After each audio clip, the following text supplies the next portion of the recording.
This episode of Long Walk Short Drink is brought to you by Audible. Get a free audiobook download and 30-day free trial at www.audibletrial.com/LWSD. Audible has over 180,000 titles to choose from for your iPhone, Android, Kindle, or MP3 player. Once again, that's www.audibletrial.com/LWSD.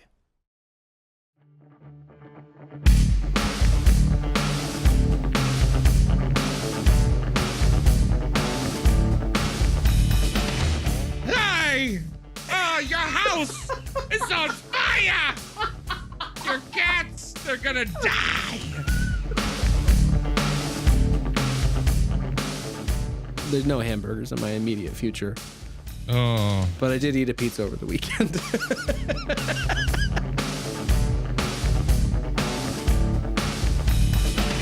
Let's look at the bride. Look back at, Kill Bill. She's in a coma for 4 fucking years. Same time as Johnny Smith. And she spends 12 hours in the back of the pussy wagon, is able to wiggle her big toe. Are you fucking kidding me? Come on now.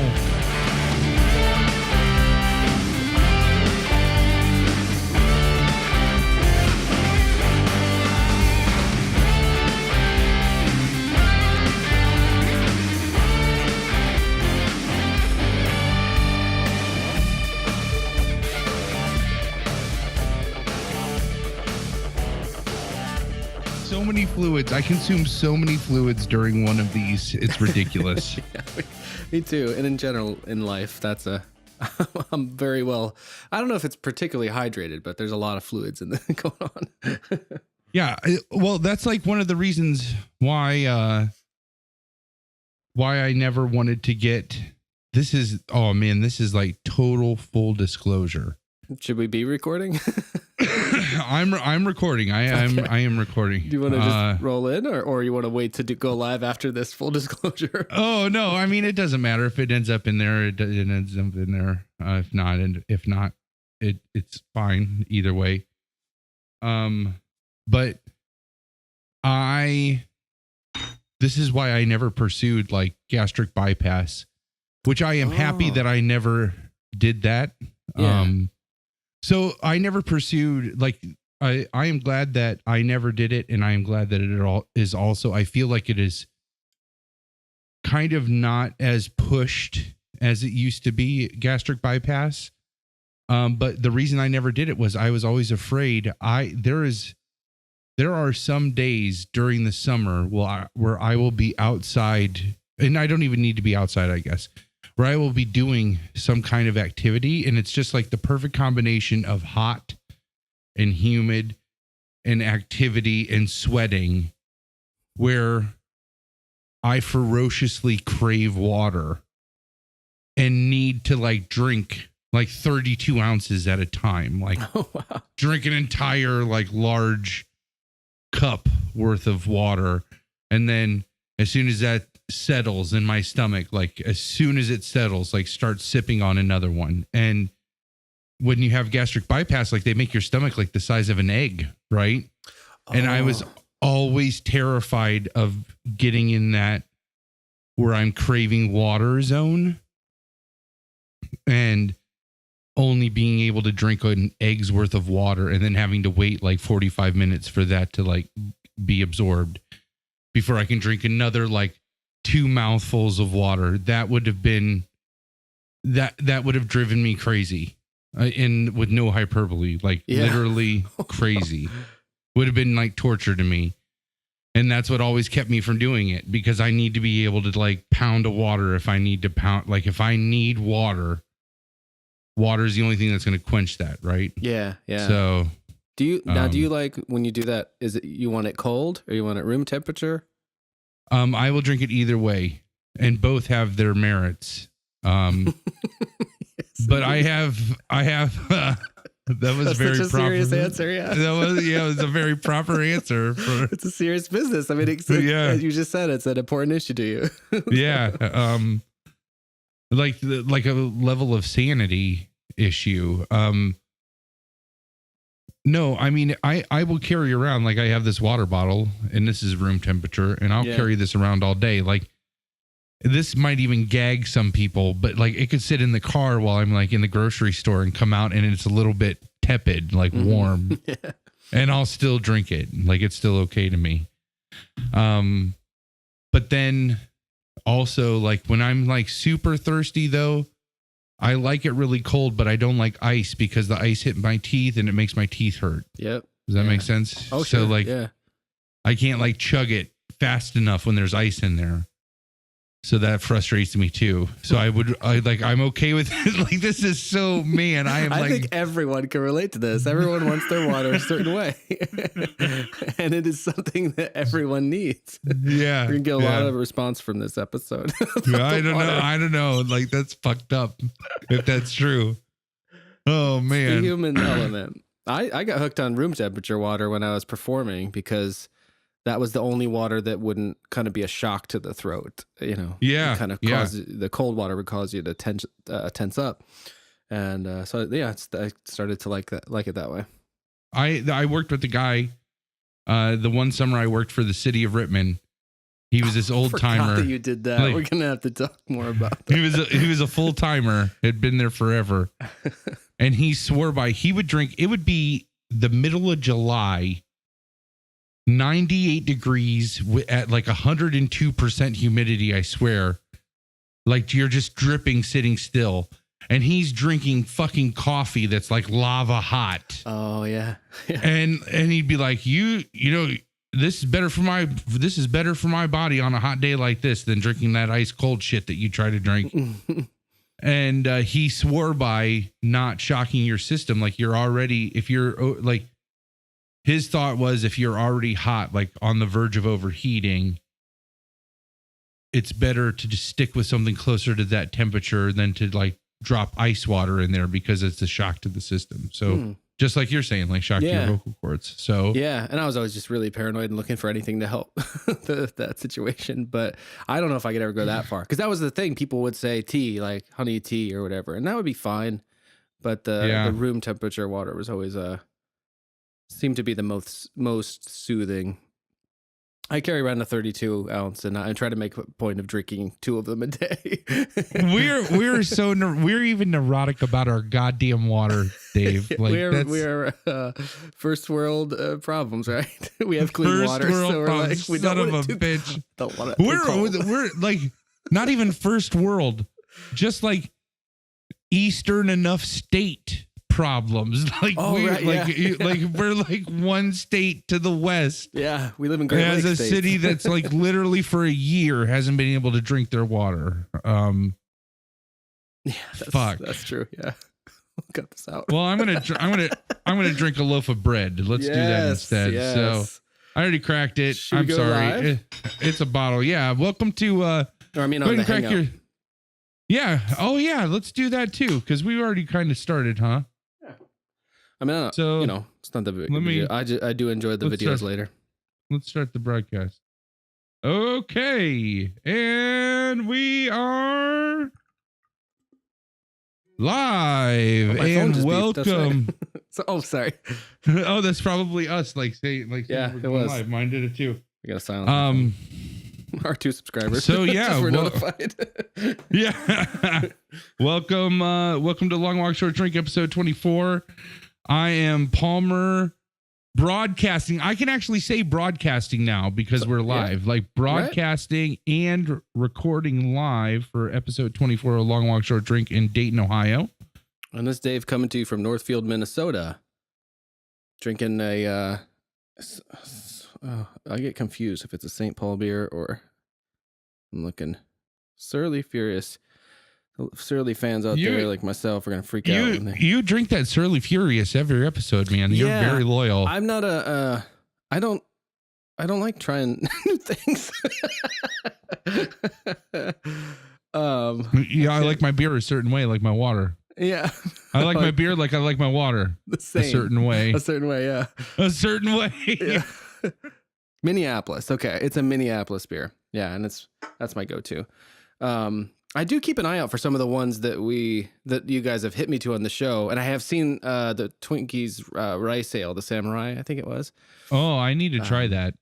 That's the only one I've actually seen in the store, but that doesn't sound good to me. The name sounds Oh awesome. man, how about that werewolf beer that I sent you? That Yeah. Russian werewolf beer. That sounds That so was like good. $2.50 for that bottle of that, and it was like the darkest, murkiest porter, but it was so good. I bet that was worth every penny. What do you got It there? was delicious. Right now I'm drinking Traveler Aloha pineapple shandy.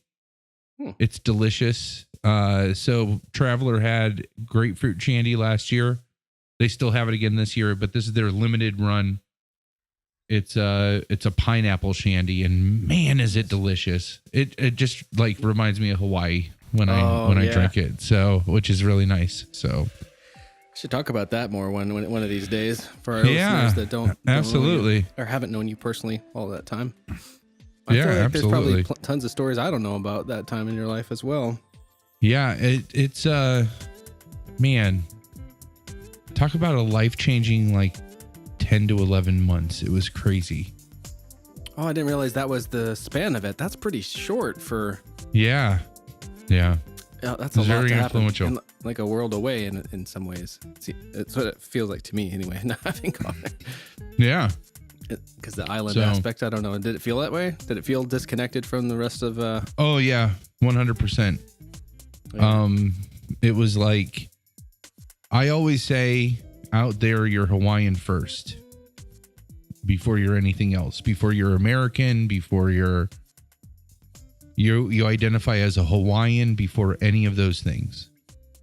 Even as a transplant, or that's what you're walking into? Oh no, I'm just saying, like, that's what you're walking into. It is this local mentality. They are very aware that they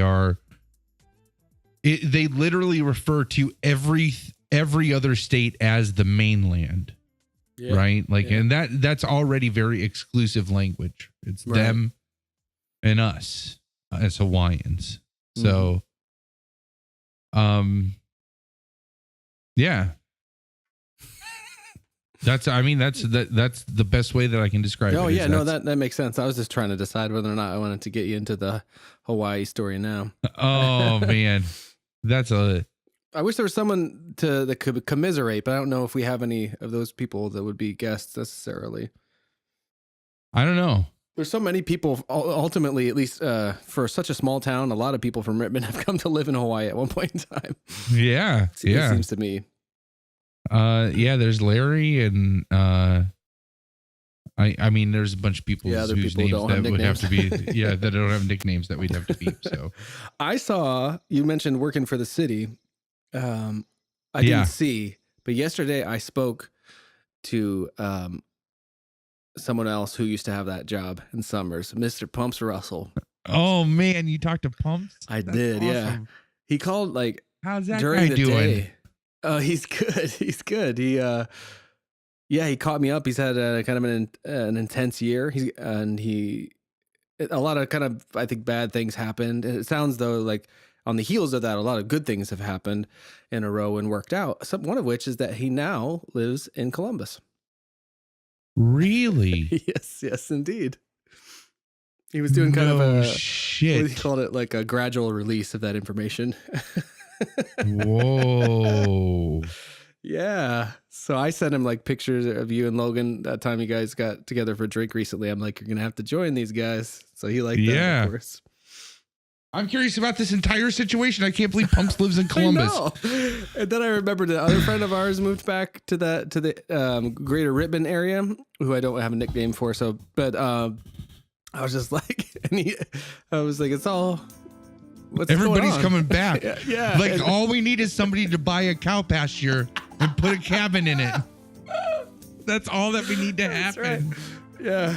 It's gonna be me. That's my dream, is to like have that's not a bad idea at all.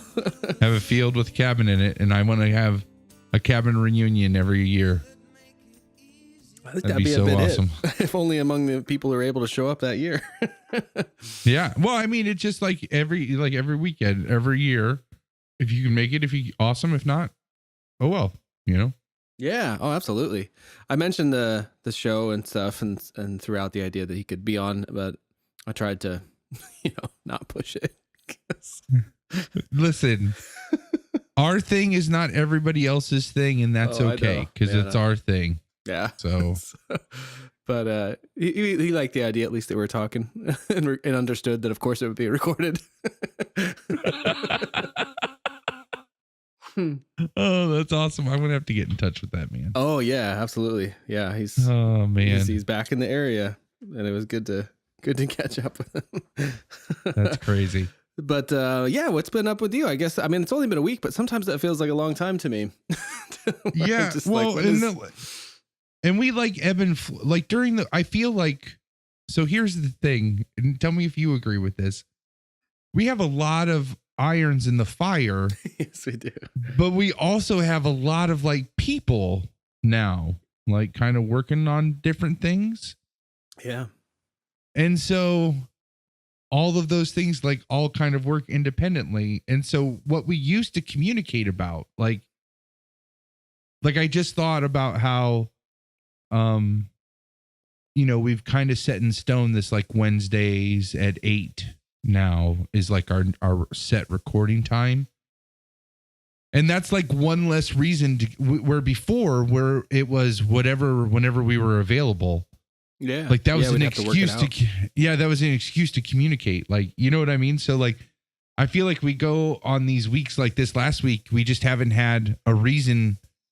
Everything's just kind of, we've communicated like through comments in a document and, and stuff like that. But like, it was just like all conducive. It just wasn't necessary. And so, it does feel long like that. That's what she said. But I mean, I think that's all, like, I don't think that's a bad thing or anything like that. I just think that it means that we're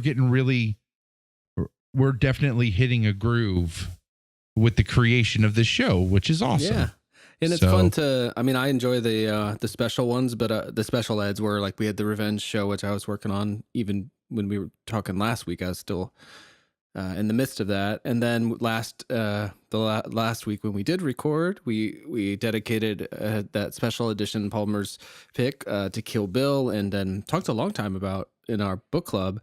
So I love those like side things, but it's always nice to just get back to the meandering kind of dude therapy, as you put it in the text dude today. Therapy, man. Like, I think that is totally appropriate. You know, like this is definitely gonna elicit the friendship theme from Bloodsport. But I ran across this article on Reddit, and I did not like read the meat and potatoes of the article. I'll have to try to find it.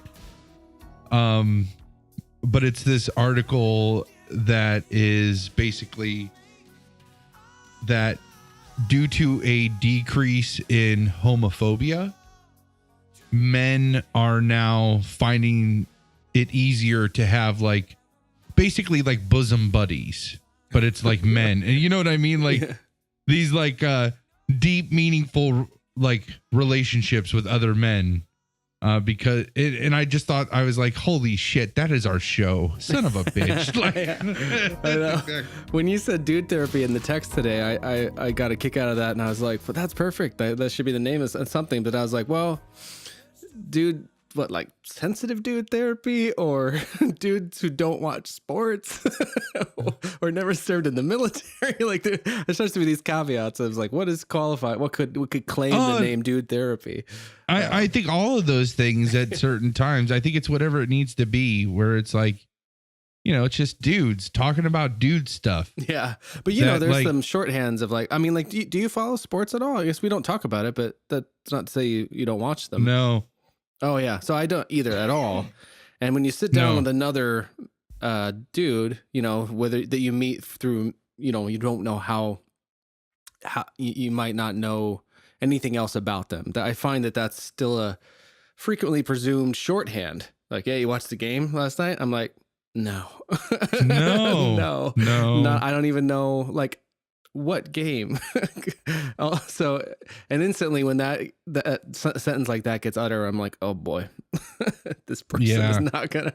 And then I presume probably a lot about them, but yeah, there's certain. It's interesting that definition or the Yeah, between the decreased homophobia and the rise of geek culture, like you can kind of Yeah. there's a that term is now more inclusive, but still connotates a certain like man thing to me, I guess. But for me, that Well, my my personal philosophy is I would much rather be able to have a general conversation about just about anything versus being able to have a thorough, in-depth conversation about just a few things.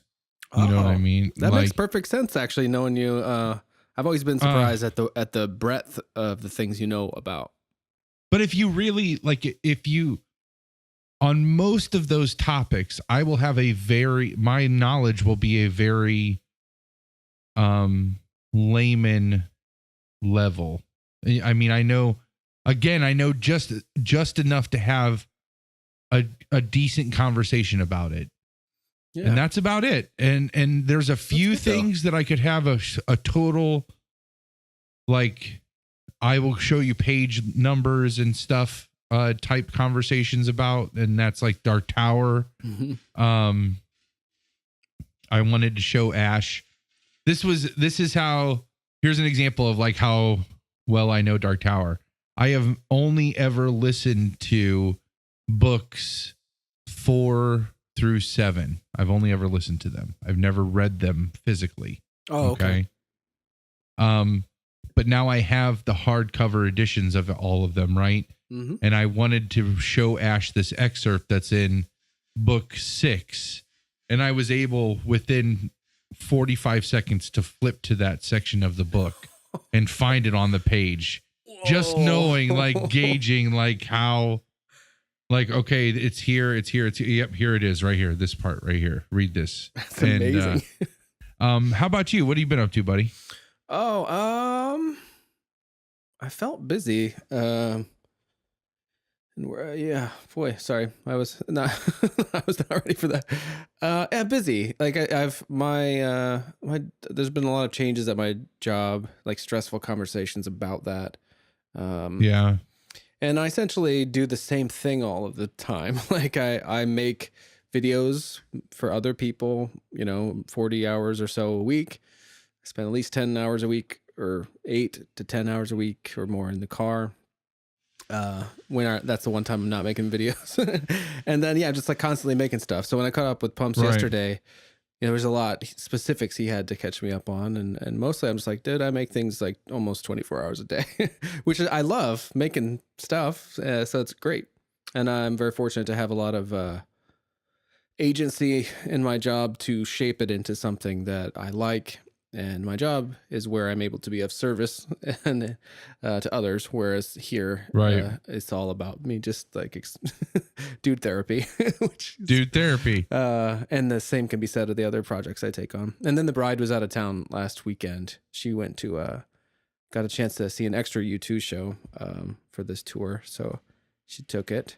And I just took that time to, edit my documentary and finished up the Revenge show. And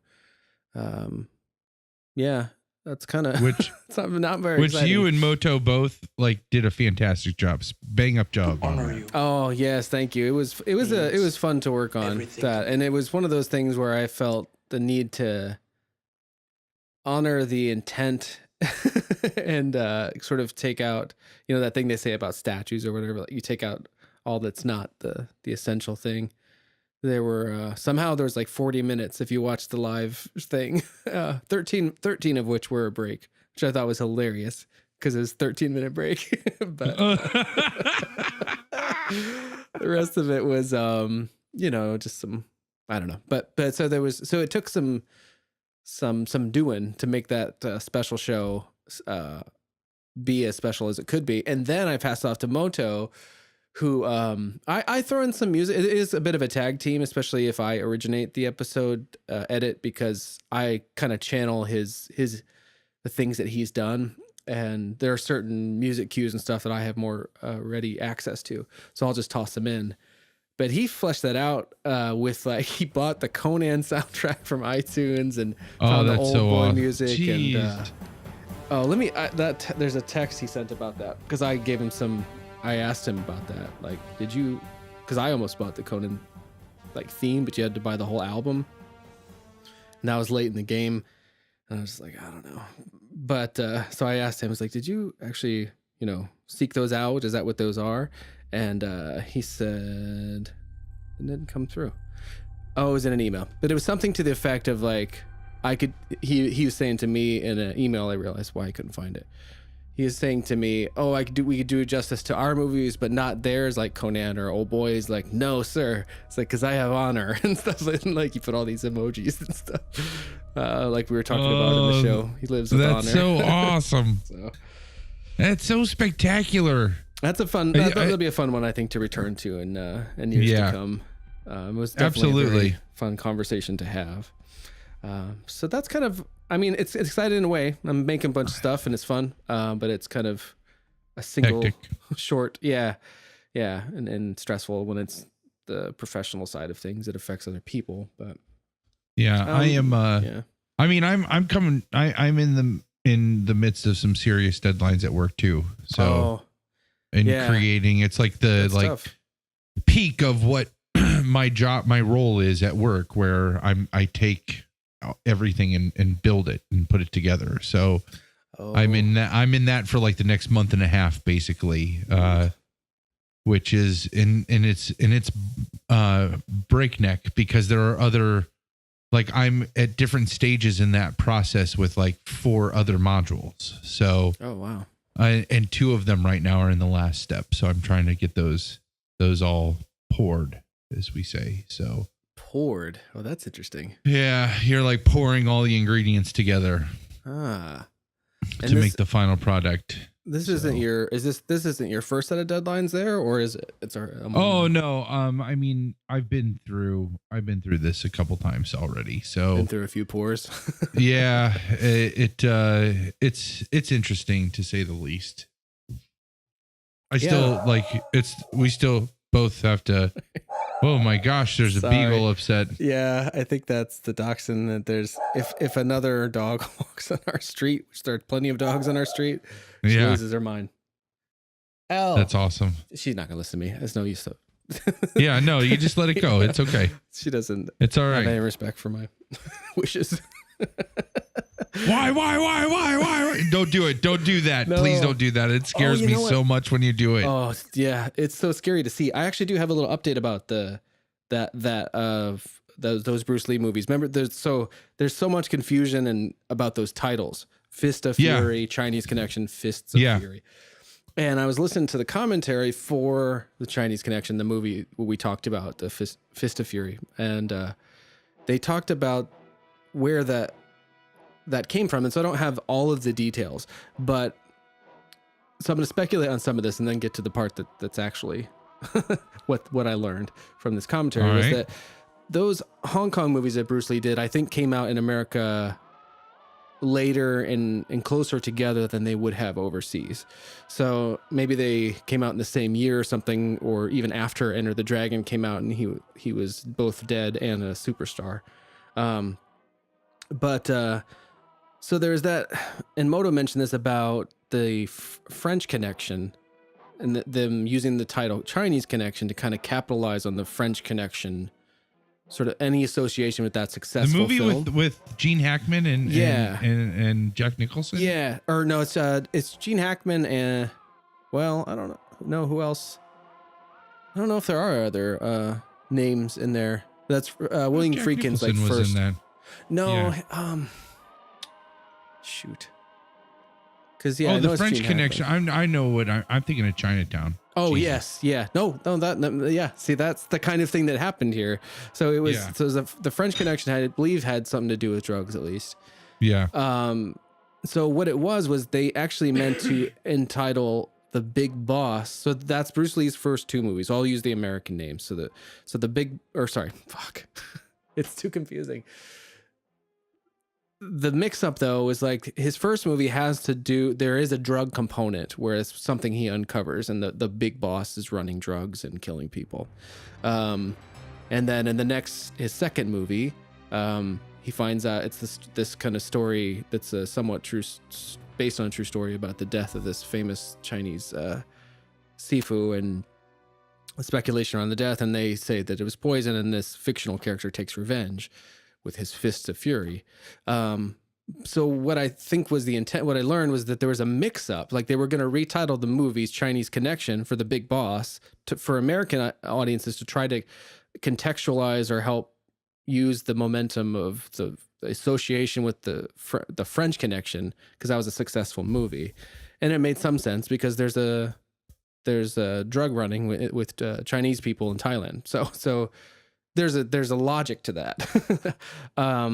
And then Fists of Fury, I think they were just going to pluralize it instead of fist singular. They're going to make it Fists of Fury. But it actually took me looking at the search suggestions while I was typing it to realize I was typing fists plural. Yeah. Right. I didn't get that it was just one fist. Yeah. And so whereas that's what she said. So the weird nailed it. That was very good. I forgot that that's not necessarily natural to you. You should feel proud. That is not my forte. That is not my forte at all. That was expertly done. So the mix-up was that it was actually they meant to retitle, but they didn't mean to swap movies. So they ended up calling The Big Boss Fists of Fury. My dick's nickname plural. in college. Yes. Also my dick's nickname in college. Fist singular, Fist of Fury. Oh. Wow, that was a tour de force. Both of those were my dick's nickname in college. It was a screwy semester. Screwy. That's what she said. Screwy semester. So anyway, that's somebody just like fucked up the paperwork, and they changed the titles in a way that made no sense going forward. And how American is that? Nobody will know the difference. Yeah. And so there's much confusion to this day. But so that was a little correction from that. And then the other correction from that episode or update or thing that I found out or looked up it rather in this case, it was Harvey Keitel who got fired from Apocalypse Now. Oh, that was the actor who originally played Willard, played by Martin Sheen, but Martin Sheen came in to replace him. Who did we say it was? We didn't know, and it kind of came up by way of Scott Glenn, who has like one scene in the movie. Got it.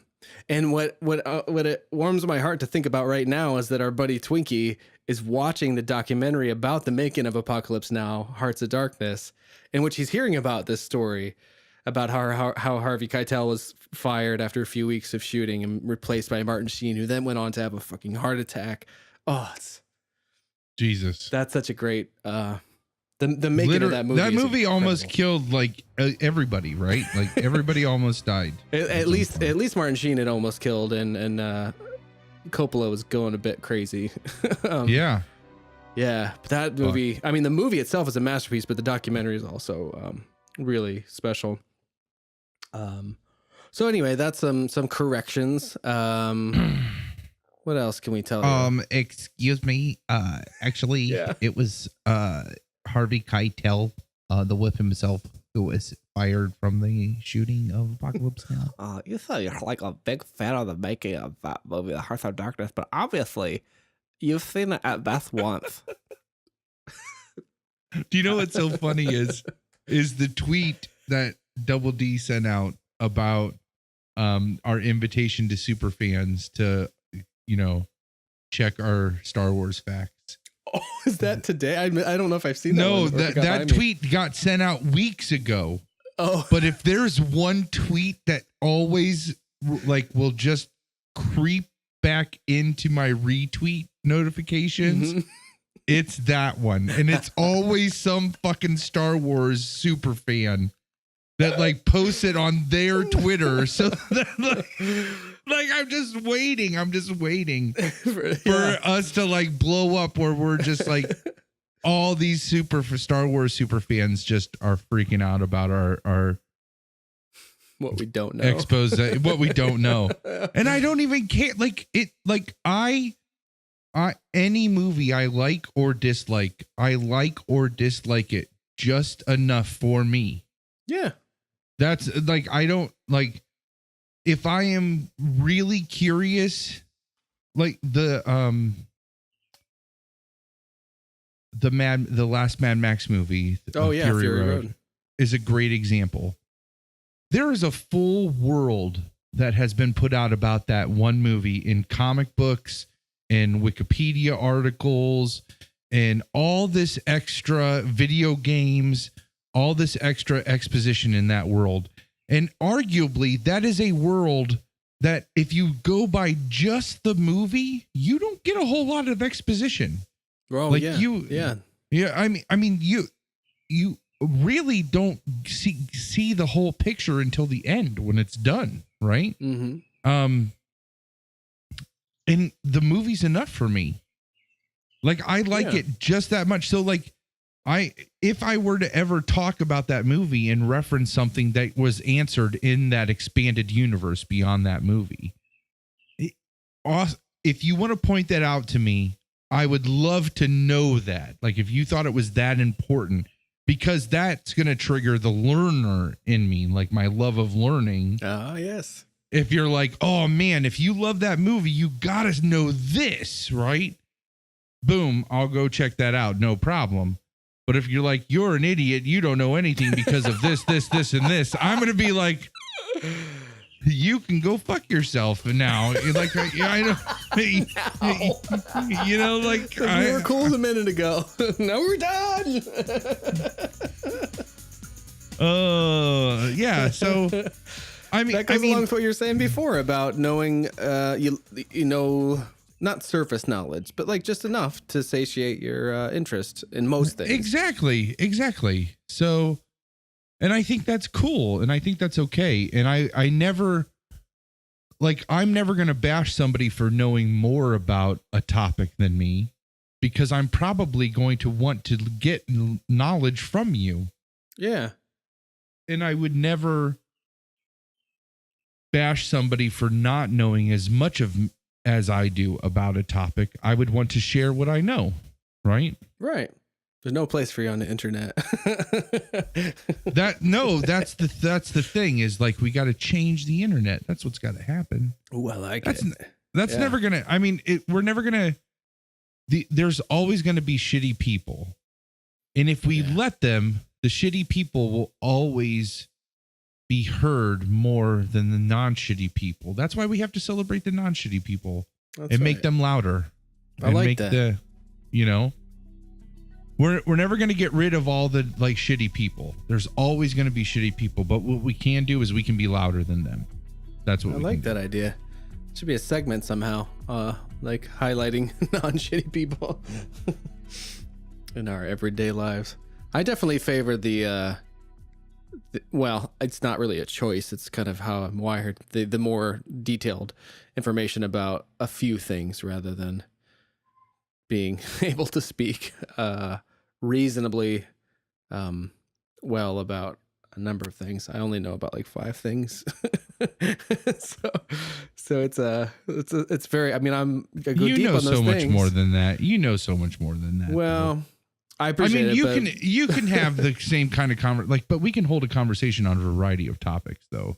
Like even, I mean, we have a wealth of content to prove that. Not even just this show. Like we have content, like we have various medias to prove that we can discuss a variety of topics, more than 6 things. So yeah, I appreciate that. That's good. That makes me feel, not that I feel bad about the other either. Cause, like I have been in what, I mean, I guess I do projects in my free time, but in the time I take away, like pull aside, like the bride and I will watch certain things together. That's a big thing. It's like kind of quality time like that. But I've been working my way through the Bruce Lee movies with the Shout Factory and stuff and having fun with that and listening to the Bruce Lee podcast and just kind of got deep dive on that guy that I haven't done for a number of years. And they have on the current one I'm listening to, they've only done this a couple of times, at least up until where I've listened. Kamal Bell, I think that is his name actually, W. Kamal Bell.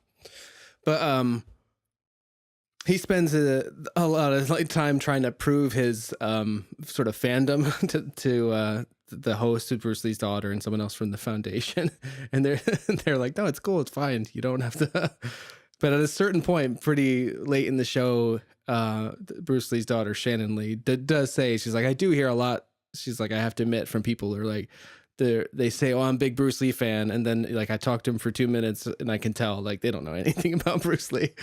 But as I was listening to this guy talk and just kind of ticking off the sort of geeky facts about Bruce Lee and the books you have and various, I was just like, oh, it was so nice to hear somebody validate that interest. But it was cool to hear like the specific details that he was taking sort of pride in knowing and being able to tell, Shannon Lee. And then I was getting to listen to it, ticking him off as well. I'm like, okay, yes, I am also a super Bruce Lee fan.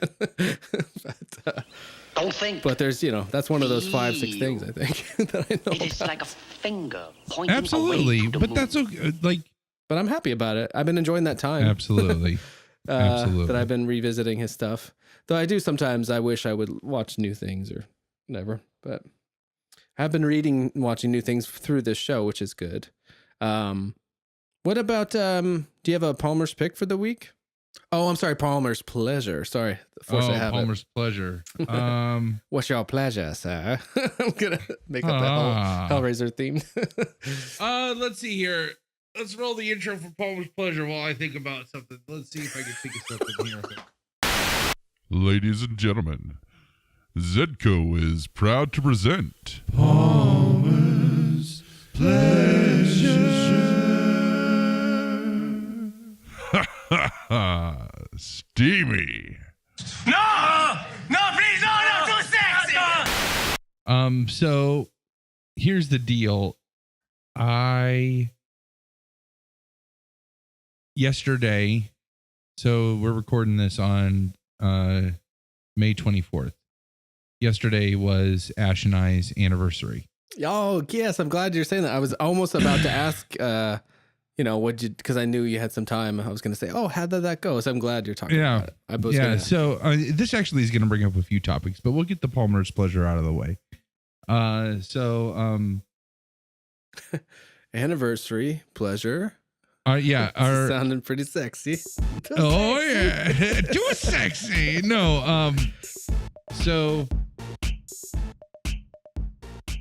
we decided we played hooky, where we each took a vacation day from work, and then we kind of had. So I guess this will go in kind of convoluted order. So. But I'll point out the Palmer's pleasure when we get to it. So something you mentioned, you talked about how you have protected time with the bride, and we actually have something. Ash and I do something in our relationship that we got from that I learned from you and the bride. Through your sister, which is like, man, that's like totally roundabout. But I don't even know if you guys knew that.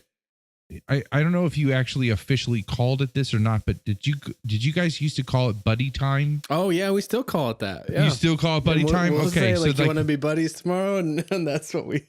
Yeah. So now nice. That's awesome. Like, do you want to be buddies tomorrow? That I never knew. That's how we talk about it. Yeah, that's really cool. So we just have protected time on Saturdays and Sundays, where if possible, I mean, the only thing that really gets in the way of this is if we are traveling. So where we have buddy time, where we get up in the morning and we make coffee. We need a piece of cake on the back porch and nice. drink our coffee with it, and usually either make a huge breakfast or go out for a big breakfast.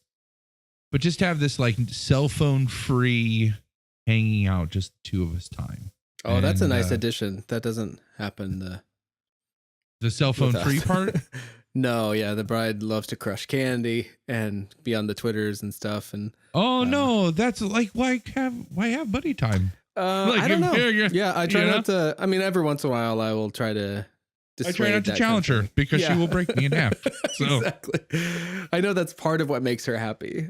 Did we breaking you in half? Yes, that would make her happy. yeah. Actually, God damn it, she found her. She was trying to find. She's at a Survivor party right now. Oh shit! And and she was trying to find, she has a Survivor buff. Like she watched the show for years and she was going to wear that. She couldn't find that, but she found her squirt guns, her shotgun, dart gun, like Nerf dart gun, and she's terrorizing me with them. And it's been like years. I've been free of that terror of, son of a bitch. Yeah, and I kept always like, you're a terrorist. Yeah.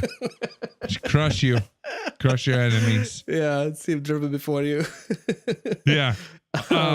So yeah, you were saying, I like that. This all sounds right in terms of. So we started with buddy time.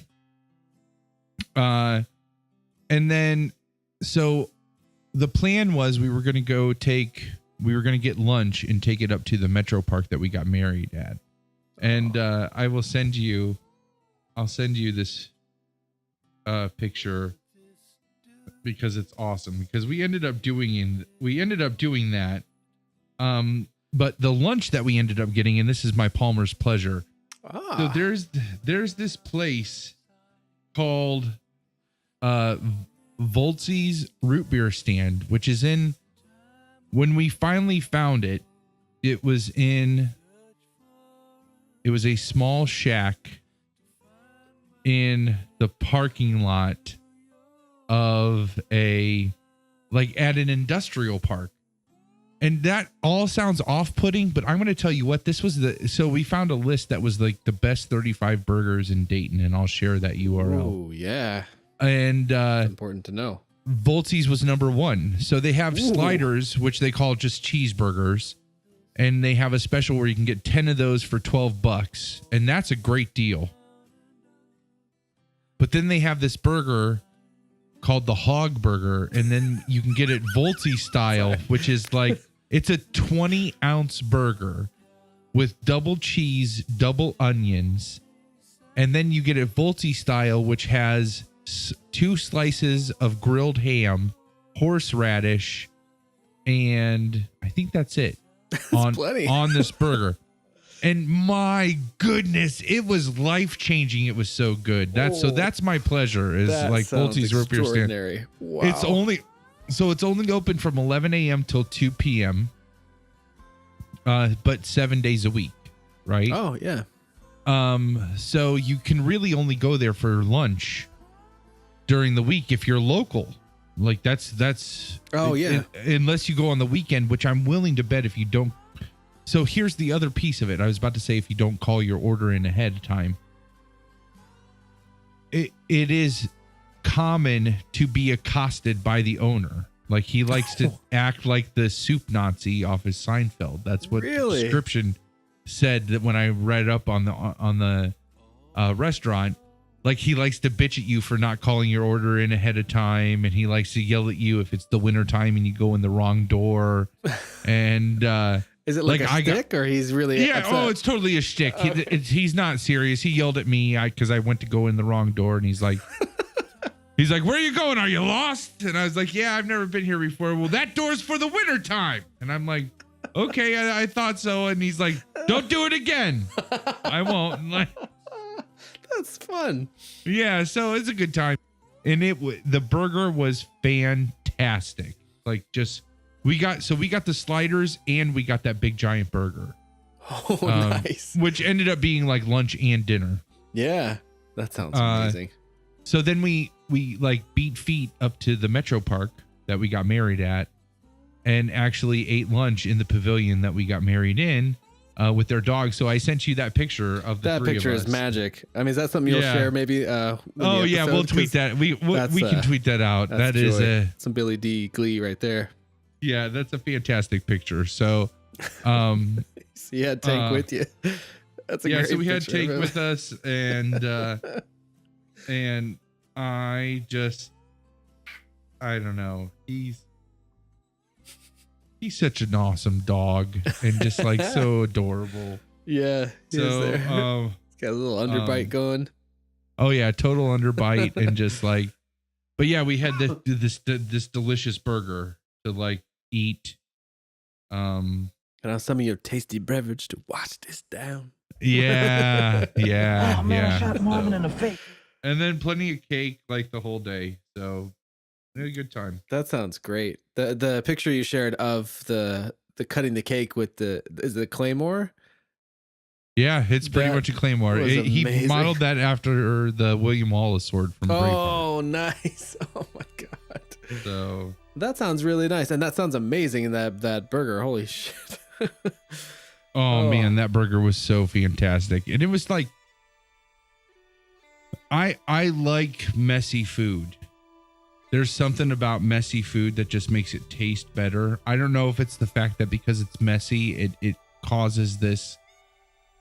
It causes almost like a need to gobble because you're worried you're going to make more of a mess the longer it takes to consume it, you know? Yeah. That's what she said. And so that totally feeds into my addictive, like, just give me calories. Like, you know, like maybe that's it. I don't know. Like I could be wrong, but that's what it feels like. But I feel like messy food is more enjoyable because it's okay to just get through it because you're trying not to make a mess. And man, did this burger hit all of that? My mouth is watering right now. Oh man. It's interesting because I don't like, it's not that I don't like messy food, but I don't like food that I have to work too much for, particularly if I also get messy. So like crab legs or even like chicken wings, if they have bones in them and stuff, I'm just like, what's the point? It's too frustrating. So I have a kind of an opposite thing about that to some extent, but some things are very worthwhile. we often do on our I guess our routine, such as it is when we can have that buddy time on weekends, is that, I do stay up really, especially late. I kind of always stay up late, but I stay up especially late and catch up on sleep on the weekends. And the bride wakes up with the dogs and watches her programs and stuff. And then when I do emerge, we have a late breakfast that we take turns preparing.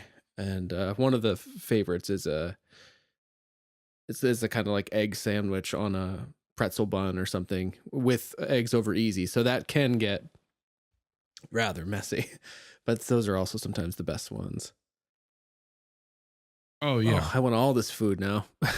We've been eating very. I should ask, like, are you able to go back to the like total, like shitty good food, like pizza and all that stuff? When the bride goes out of town, I did not do the thing. I had every intention of doing this, but ultimately I stayed too busy to take the time to do it or need to do it, which was put all the junk food in the cupboard in the cooler and then in the car and then back the car up. I thought I was going to have to do that just for my own safe, like for the normal reasons, but also so that I didn't overeat in a way that was bad for my still somewhat fragile system. And I didn't ultimately do that, but I did one night I had a pizza. By that, of course, I mean a whole pizza. And it wasn't too bad. I don't think I'm able to eat just anything, but I will have, I'm not refraining as much just as a matter of course. I think I would eat normally stuff. I'm sorry, I'm kind of thinking about it. It's a nice byproduct of the surgery and stuff, I guess, is it gives me an extra incentive to try to eat the way that, they say you ought to. But like, tonight we had, and I like fish and stuff. It's basically been like fish or chicken and vegetables the last few days. And earlier I asked the bride, like, you want to go out to eat tomorrow and catch up? Cause like, we don't normally eat at a table. Yeah. We normally eat kind of while we're watching television, I guess. And, don't really talk during that time. Not really anyway. Like you don't find out about each other's days and goings ons. So I find that when we go out to eat, that is a time when she'll be the most apt to like share what's been going on with her. It's hard to stop me from sharing, but she you have to catch her in the right frame of mind. So that's one of the reasons I like to ask her to go out to eat, but also I love to go out to eat just like in general. So I'm always trying to make that happen. and she's so much of a homebody she just wants to be on the couch with the puppies and me. But that's actually, have I told that joke on this show that is a daily, and David is I think maybe I did, but it's like, she'll talk about it like that. She's like, oh, I just want to come home, sit on the couch with my dogs. And I'd be like, and David. She'd be like, and David. But it's part of the joke. But I stole I stole it from Affleck in the Mallrats commentary. I think I did tell that story on this. I just think that's so funny. Because really, every time I say it, I think about Jason Mewes talking about Mallrats and being like, and at the time of the commentary, Affleck had just done like Armageddon and stuff, and he's getting famous, and he's hanging out with his, he's slumming it with the Jersey kids, and Mewes is like, yeah, it's fun and the shit at Mall Mewes hanging out with Jason Lee in London, and he goes, and Ben. And Ben, he's like inserting himself into, he's like, he wants Mewes to.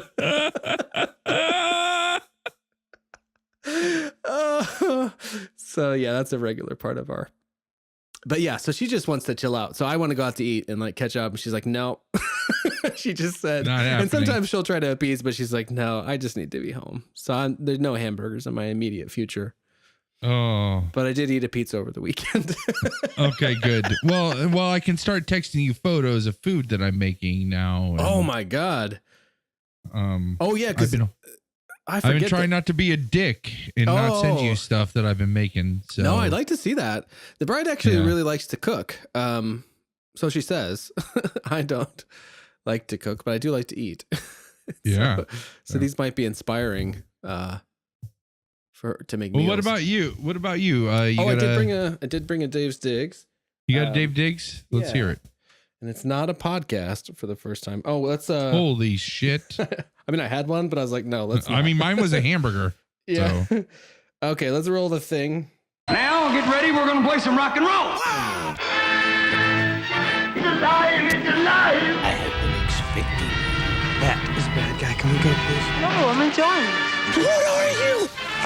I'm Batman. Who's a grumpy bastard? Yeah, I'm a grumpy bastard. What's going on? Why don't you tell me a story? What do you mean? Listen, punk. I don't need you. Don't think. Feel. What's that on your side? Talk hard. Don't make me angry. You wouldn't like me when I'm angry. Are you ready?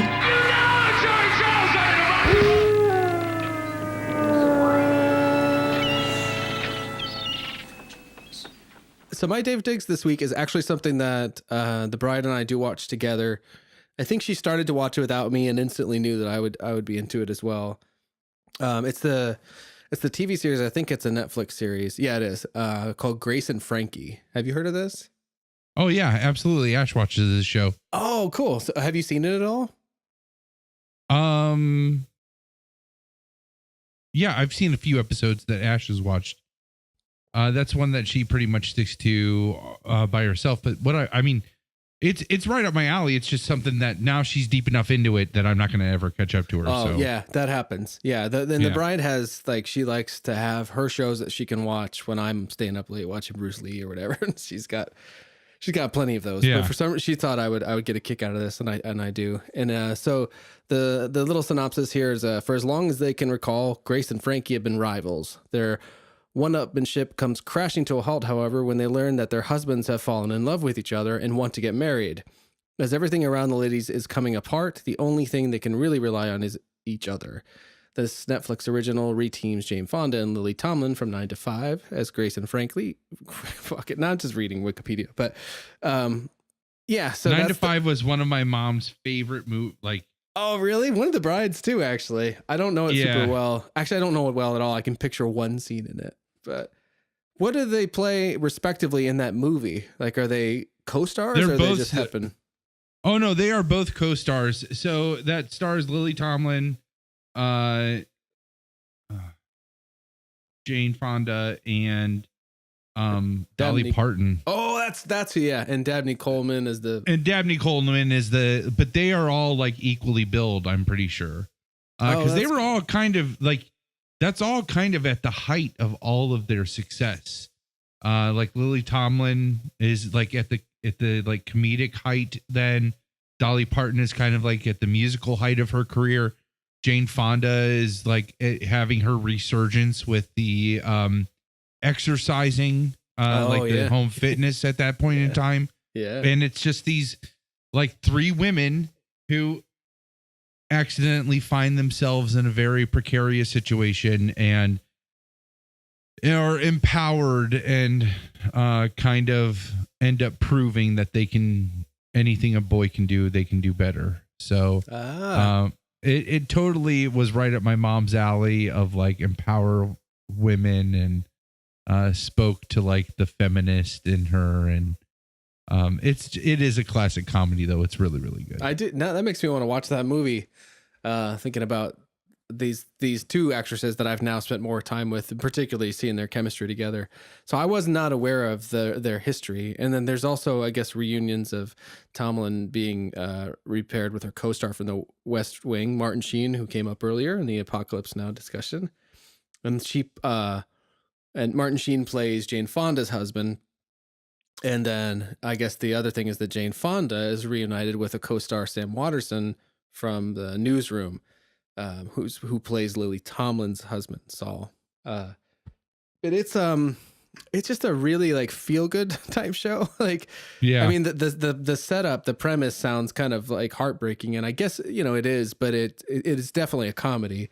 And everybody in it is amazing. Like they're all just sort of pitch perfect in terms of their casting and their execution of their roles. And Lily Tomlin is so funny and offbeat, and reminds the bride and I so much of this friend of ours in her 70s that I could just literally, if I closed my eyes, I couldn't be sure which one of them it is.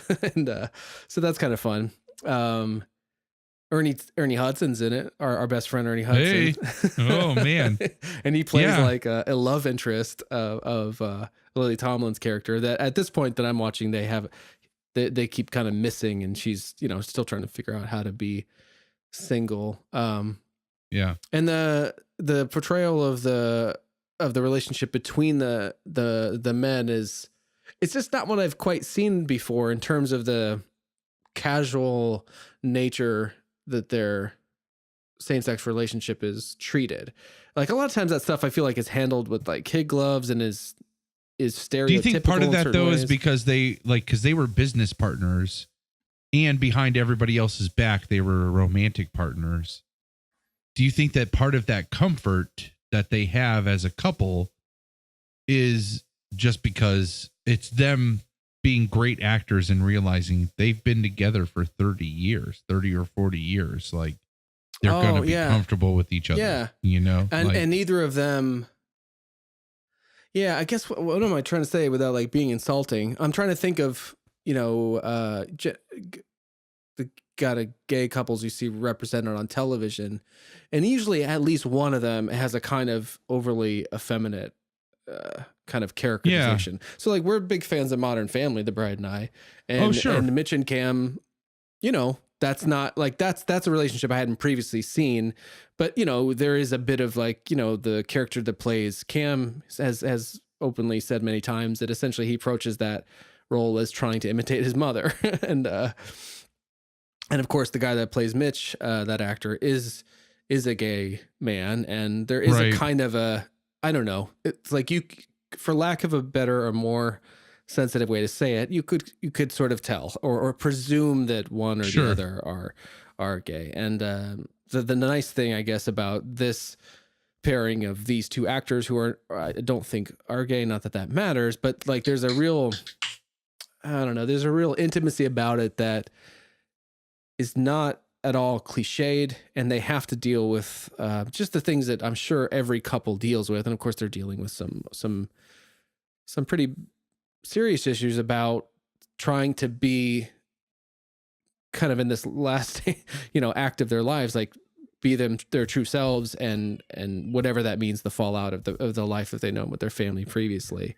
But I think it's interesting too, what you said about the business partner thing is like, they've had to pretend to not be gay or be in love with each other for years. So there can't be any. I think that translates right? to, I think though that translates to why they're so comfortable is because if you spent 30 years having to pretend to not be in love with the person, your soulmate, wouldn't you be relieved and kind of like relish in the comfort that you would not have to hide that anymore? And so like that translates really well for me. I don't know. I mean, I totally get what you're saying where, and maybe I just kind of wrote it off as like the Midwestern, well, they live in California, you know, like which California, Jim. Yeah. Yeah. Like they just are just cool with that. It's It fine. reminds Everyone is beautiful. It's love. It's sorry. I hear Jean-Claude in my head when I hear about I love beautiful things. Yeah, that's fine. It reminds me of this documentary. I have not watched this documentary, so I can't vouch for its quality. I'm sure it's excellent, though. At least the topic is very intriguing to me. But it's called Out Late, and it's about it is a documentary that a portrait documentary where each person came out of the closet in their 50s or later. Oh, yeah.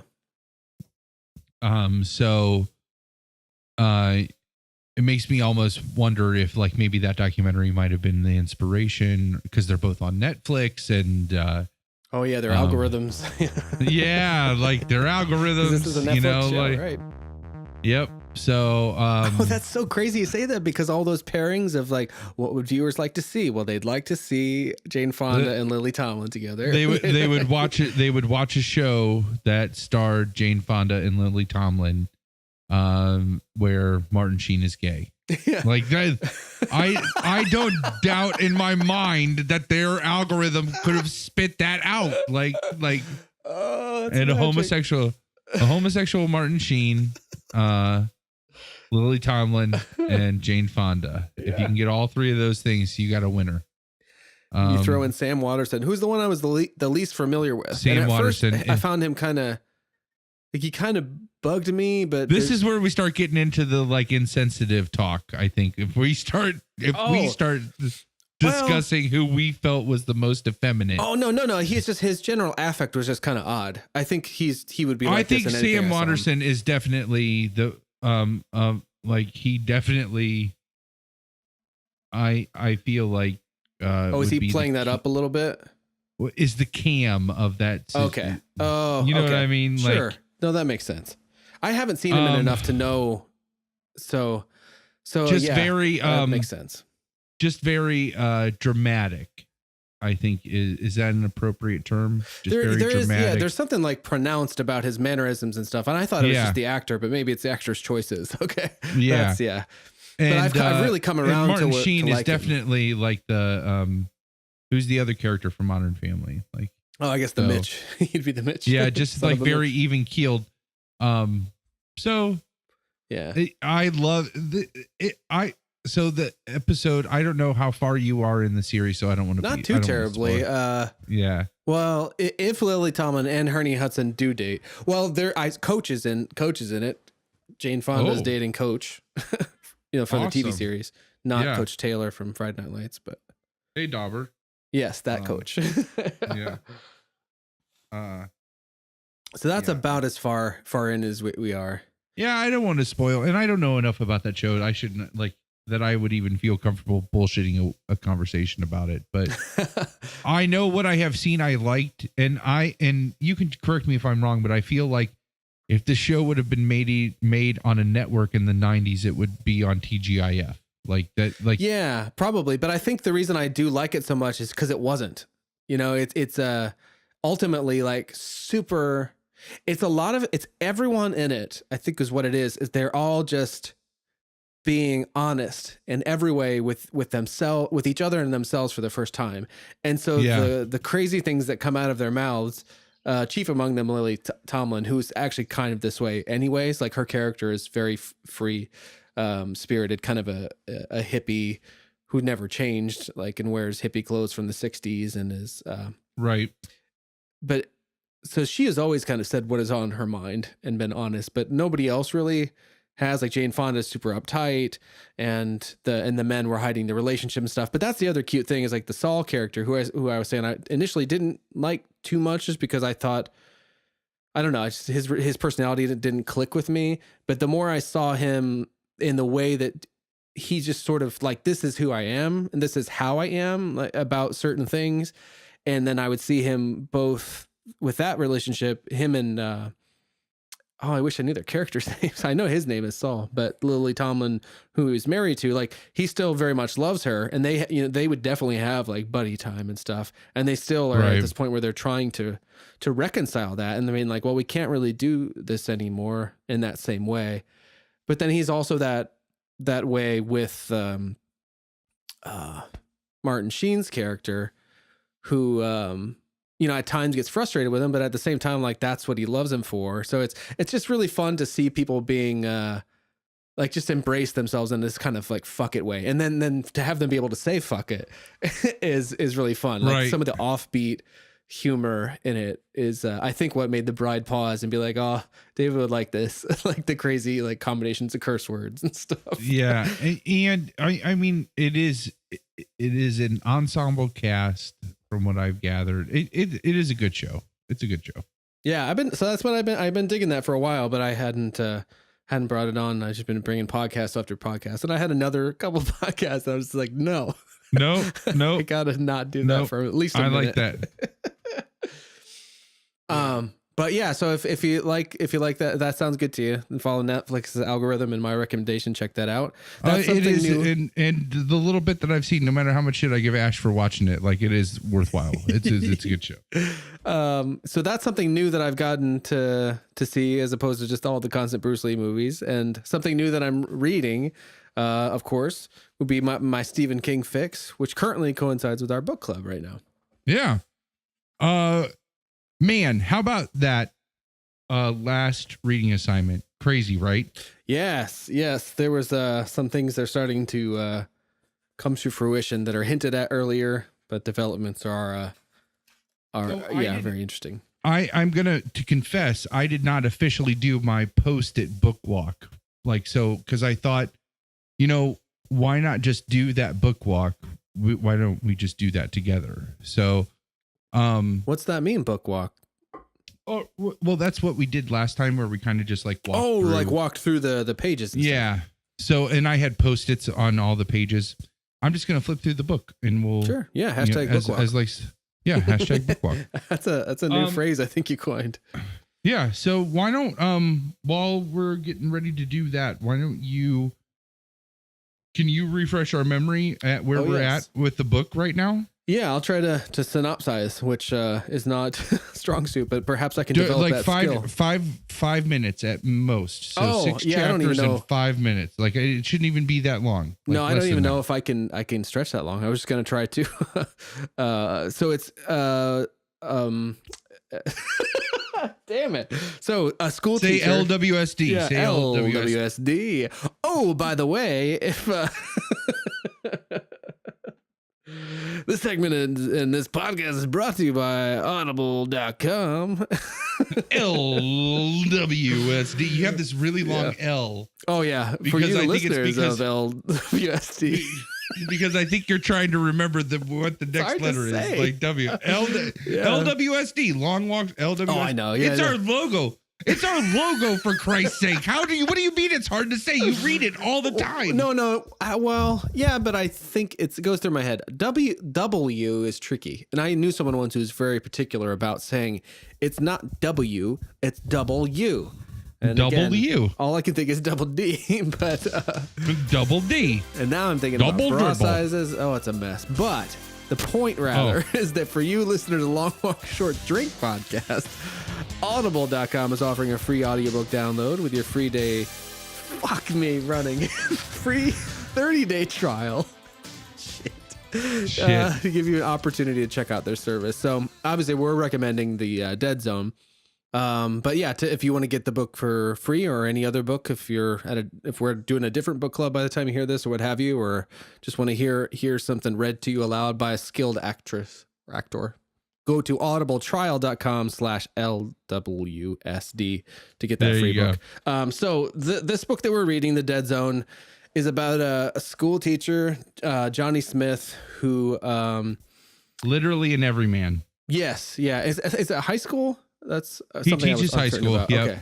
And Yep. he's got a burgeoning romance with another teacher there named Sarah, whose last name escapes me. But just as they're kind It of changes because she gets married. yeah, Anyway, so just as they're falling in love, he gets in a car accident in a cab taking him home from her house, and is in a coma for 4.5 years. And you get to know a little bit more about Sarah during that time, as well as Johnny's parents, Herb and Vera.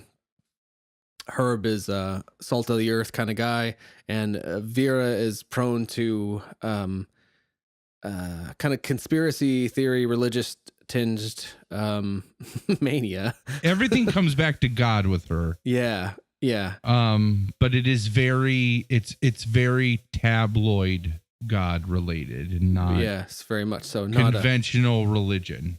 right. Yeah, and God's coming to in that section. She goes to live on a farm because God's going to come on a UFO and take them all away before the rapture. yeah, That right. kind of Yes. God person.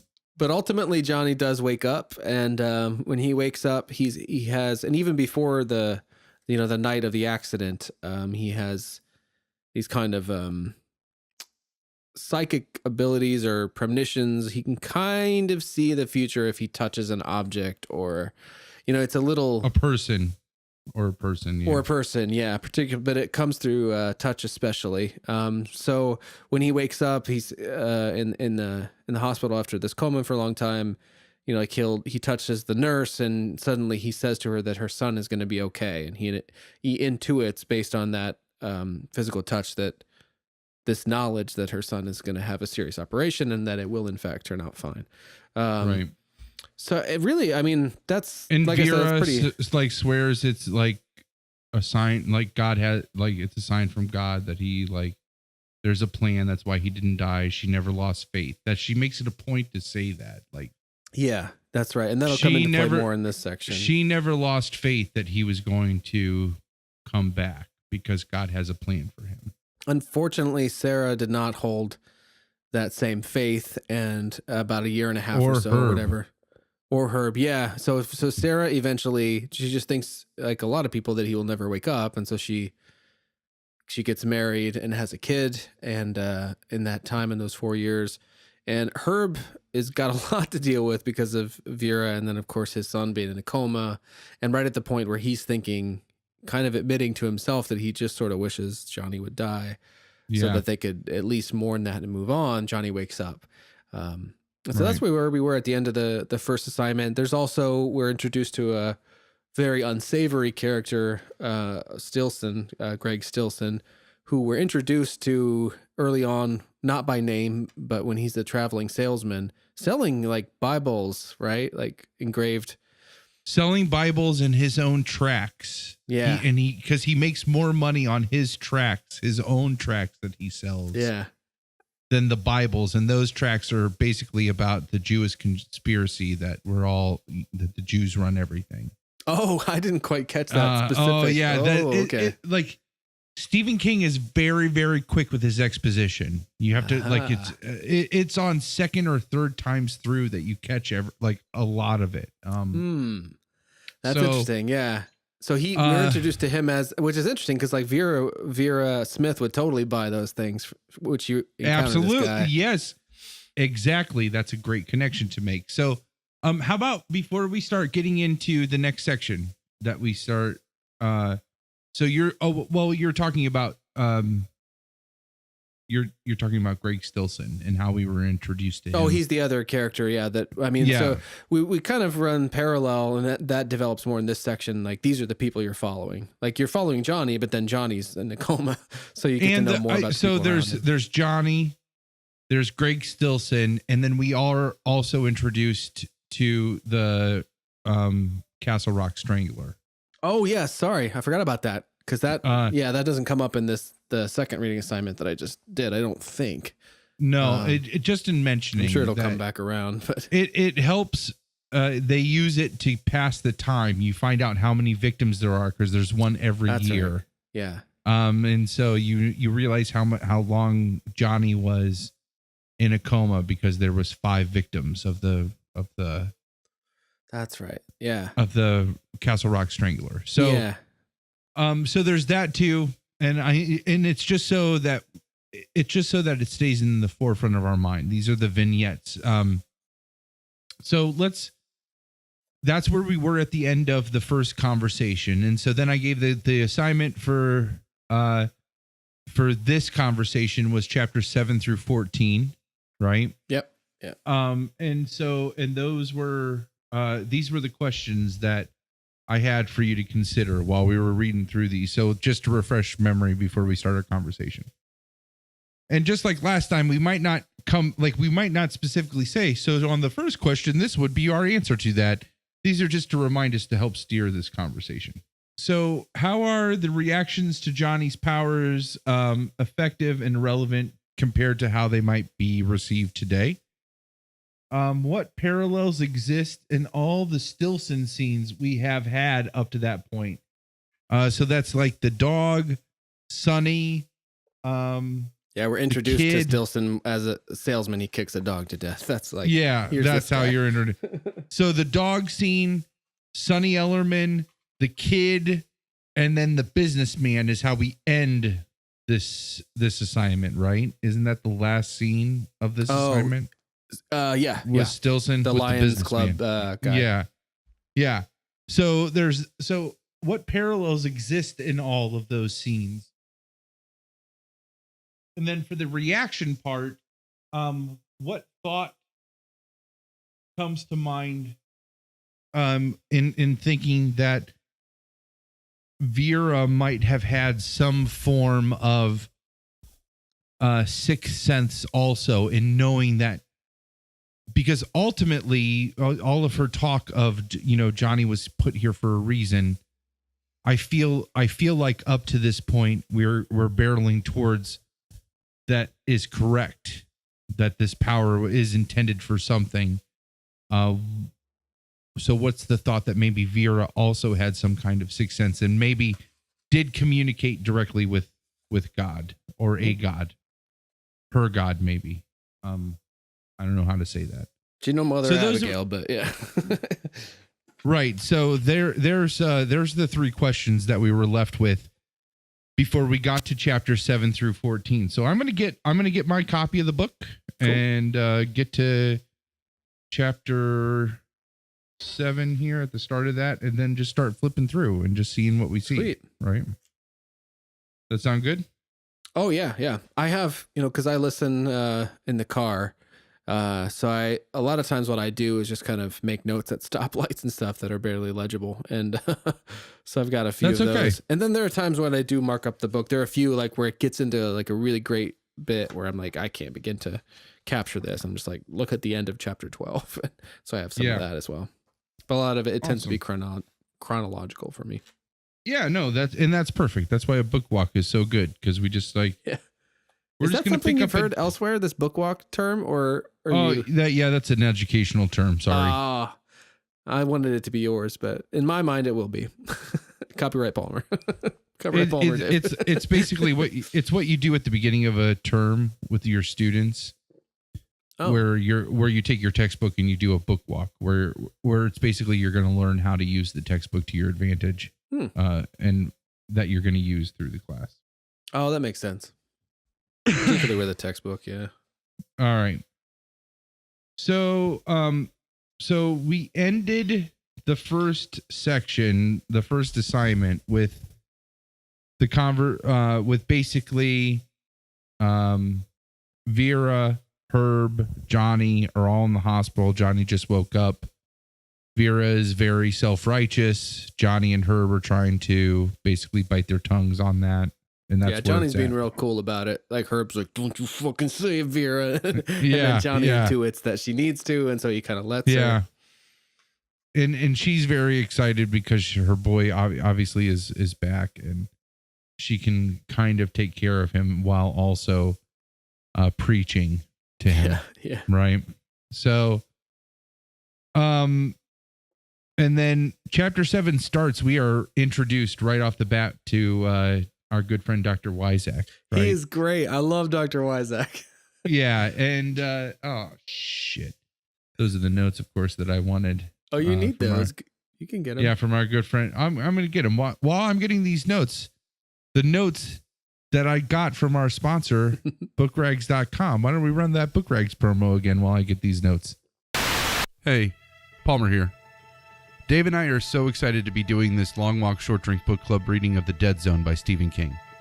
Materials for this project were provided by the site bookrags.com. With over 6,000 study guides available on their website, bookrags.com has everything you need to study and ace your lit classes. Enter the promo code PODCAST to get 15% off your subscription. Thanks so much to the great people over at bookrags.com for helping to make this book club possible. So keep listening and keep reading. Have a good one. So we start with Dr. Wyzak, and that's essentially where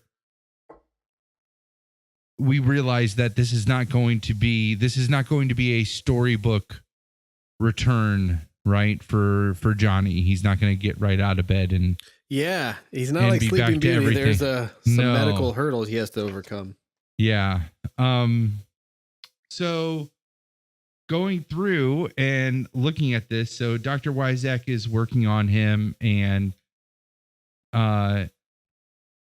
you start to realize that they think that one of the reasons he survived his coma was because he had a prior head injury, like from when in his childhood. Yes, which of course he did. Which he did. I mean, the book starts out with that head injury happening where he gets the concussion on the ice and has his first quote unquote like Sixth Sense. That's where he has his first vision. And Wyzak confirms that there's a scar on your brain from that original injury. So it obviously happened whether or not you remember it or not. So that conversation, that starts chapter 7, where Dr. Wyzak is performing these tests on Johnny.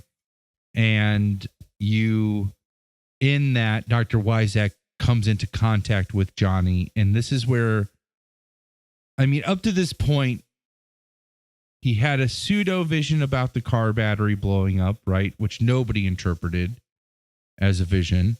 What was that? Like, is that what he said on the ice? Yeah, when he hit his head on the ice, the guy that was the first one to approach him touched him. Mm-hmm. And that's when he said, like, the battery, like, don't jump it. The battery's going to explode. And like, that guy later that winter goes to jump his Buick and the battery explodes and like disfigures him. He loses his mind. Shit. I must have missed that. That's what happens sometimes in the car. Like, when you're not looking audiobook is really like, that's why I love re-listening to books I've listened to on audio, because you think you're hearing everything, but you really don't. And so then when you catch that stuff on the second or third time through, it feels like a whole new book again.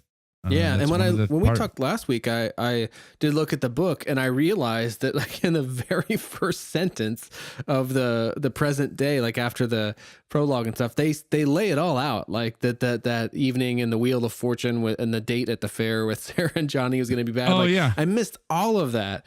It reminds me so much, like, going through it like that, of Stephen King's actual writing process, the way he talks about it, where it's like you just kind of write the story. And then you go back on this second pass, then I don't remember if it's the second pass or which pass it is, that you start to identify things like symbolism at that point and look for those connections where they are and then accentuate them. So I can imagine he might not have written that scene being like, this is all going to turn out horribly wrong, but he realized later it'd be good to foreshadow that. And it makes me wonder about that kind of thing. But it's fun. But yeah, like a lot of times I just flat out miss it when I'm listening. Yeah, I don't know. It because I already listened to it once and now I'm listening to it with the James Franco and kind of reading it. I'm not really reading it. I mean, I'm reading it more. I'm skimming it more during these our discussions now than I have any other time. So there's something different about seeing it, though. I definitely. Yeah, but I mean, I feel like in all the times that I've gone through, in the 2 times that I've gone through it, plus the time originally I went through it, I feel like I hear more every time, and that's why going through these book rag notes are really good too, because it's very vindicating to know that I'm picking up on at least the major stuff. Oh, cool. So we get to Dr. Wyzak's. This is Johnny's first real vision, right? I feel like. Oh, I know. Yeah. Where we really see the breadth of his powers and abilities. That's what I call them, abilities. But essentially, Dr. Wyzak, his mother suffered from, was separated from him during World War II, suffered from amnesia, and didn't even remember him existing. And Dr. Wyzak grew up thinking that his mother had died, and Johnny essentially lets him know, no, your mom's alive, and furthermore, she lives in California, and she has 4 kids, one of which died in Vietnam. So, which I like. It's just that, again, is one of the, obviously is a very polarizing event of the 60s and 70s. And so King finds another way to come back to like how shitty that time period was, Yeah. But anyway, so that you get a true vision from Johnny at this point. Like a true, And very specific and detailed. That's probably how it differs a little bit. Like when he was a kid, his thing about the battery, actually, I kind of lost that in the story of him getting, in the little, and having the I don't want to call it accident because it's really later he has the car accident. But yeah, I lost that part. I didn't quite put that together. And even so much when that bad thing happened to that guy, I thought the dead zone was going to be like people around Johnny died. Like it escaped me so much, but this is so clear where he says to this guy, I mean, he all but gives him her phone number, it's like he knows everything, or he knows an awful lot. But the term, the dead zone, I'm glad that you pointed that out, because that was something I wanted to make sure I talked about, and I almost totally biffed it. These tests that Dr. Wyzak is running with him all comes with, it comes back to this association. Like he's trying to teach Johnny how to find where his brain had been damaged. It's an association game. You try to make an association line, and you're literally retraining your brain how to come to the words and phrases that you're looking for. Yeah. Because those pathways were damaged. Your brain can create new pathways. You just have to associate until you get there. And is this the part where he can't think of the word for picnic table, and so he has to like go through his dad barbecuing and all of the things that go along with that to get to the word picnic table. But at some point he's trying to like get the name of his, like when he's giving that vision of his mom, he says the words, it's in the dead zone. And that's literally like, this is where when he first talks in that association game, where he's just trying to think of the words of things, that's where he first uses that phrase of the dead zone. It's literally the piece of his brain that's damaged beyond repair. Like he can't make that connection. Yeah. Yeah. And I think that the way I take it is he would not have these abilities if that damage was not there. But if that damage was not there, he would have the whole picture. You know what I mean? Like, it's like if the damage wasn't there and he had his power, he would have the whole picture. He'd be able to tell you everything, probably be able to tell you what she ate for breakfast. Oh, you think? So you think, because like he had to have the damage to have the extra abilities. Right. But so I think if he would have had both, if the damage wasn't there and he had the ability. Oh yeah. I think he would get the whole picture. But it's like his secret origin. That's like he literally what it says. Is like you don't get one without the other. Like Peter Parker can't be Spider-Man if he doesn't get bit by the spider. Right. So he's got to have the damage. But but yeah, there's a blind spot, as it were. Yeah. I also made a note. I don't know most of them, mostly I write down what I hear, but I had this, you lost part of your life, and I put dead zone in parentheses. I'm wondering, that might've been an association I made where it's like, oh, it's interesting because I was trying to relate. Remember I said earlier, I had a misconception about what I thought the dead zone was. Like there was going to be people dying around Johnny there, because there's this kind of ominous hint at his powers being dark and it being like this Jekyll Hyde thing when the powers come over him, like with the Wheel of Fortune at the fair, like he's able to figure out like where to bet his money and stuff, but at the same time, like Sarah's getting sick and he's getting headaches, and so there's this kind of dark, and then there's the parallel with when he surprised her early in the date with the mask, the Jekyll Hyde mask that they keep coming back to. So there's this ominous thing surrounding his abilities, and the found money is cursed, all that kind of stuff.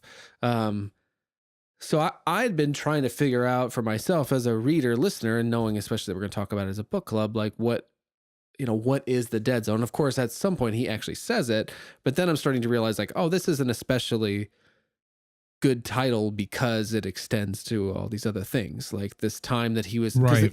It start to get into more like the repercussions, both physically and emotionally, of him being gone for 4 years.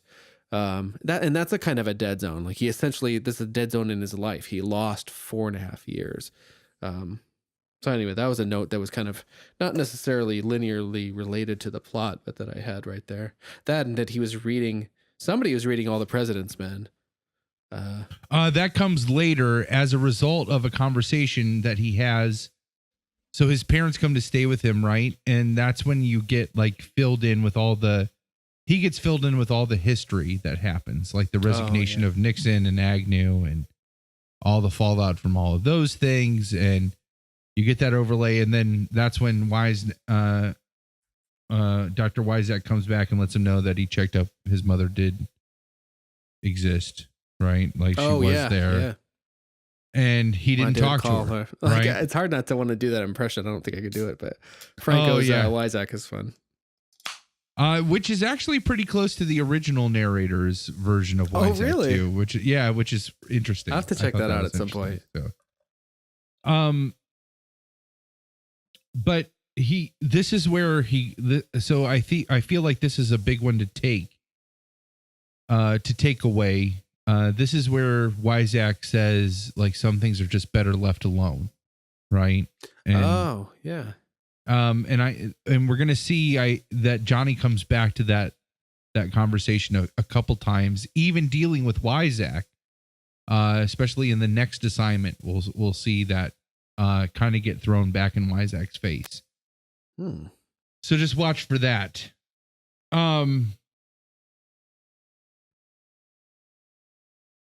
In all of that, we find that, well, Johnny realizes that he has essentially lost complete control of his body. I think this is one of the most telling pieces that dates the book.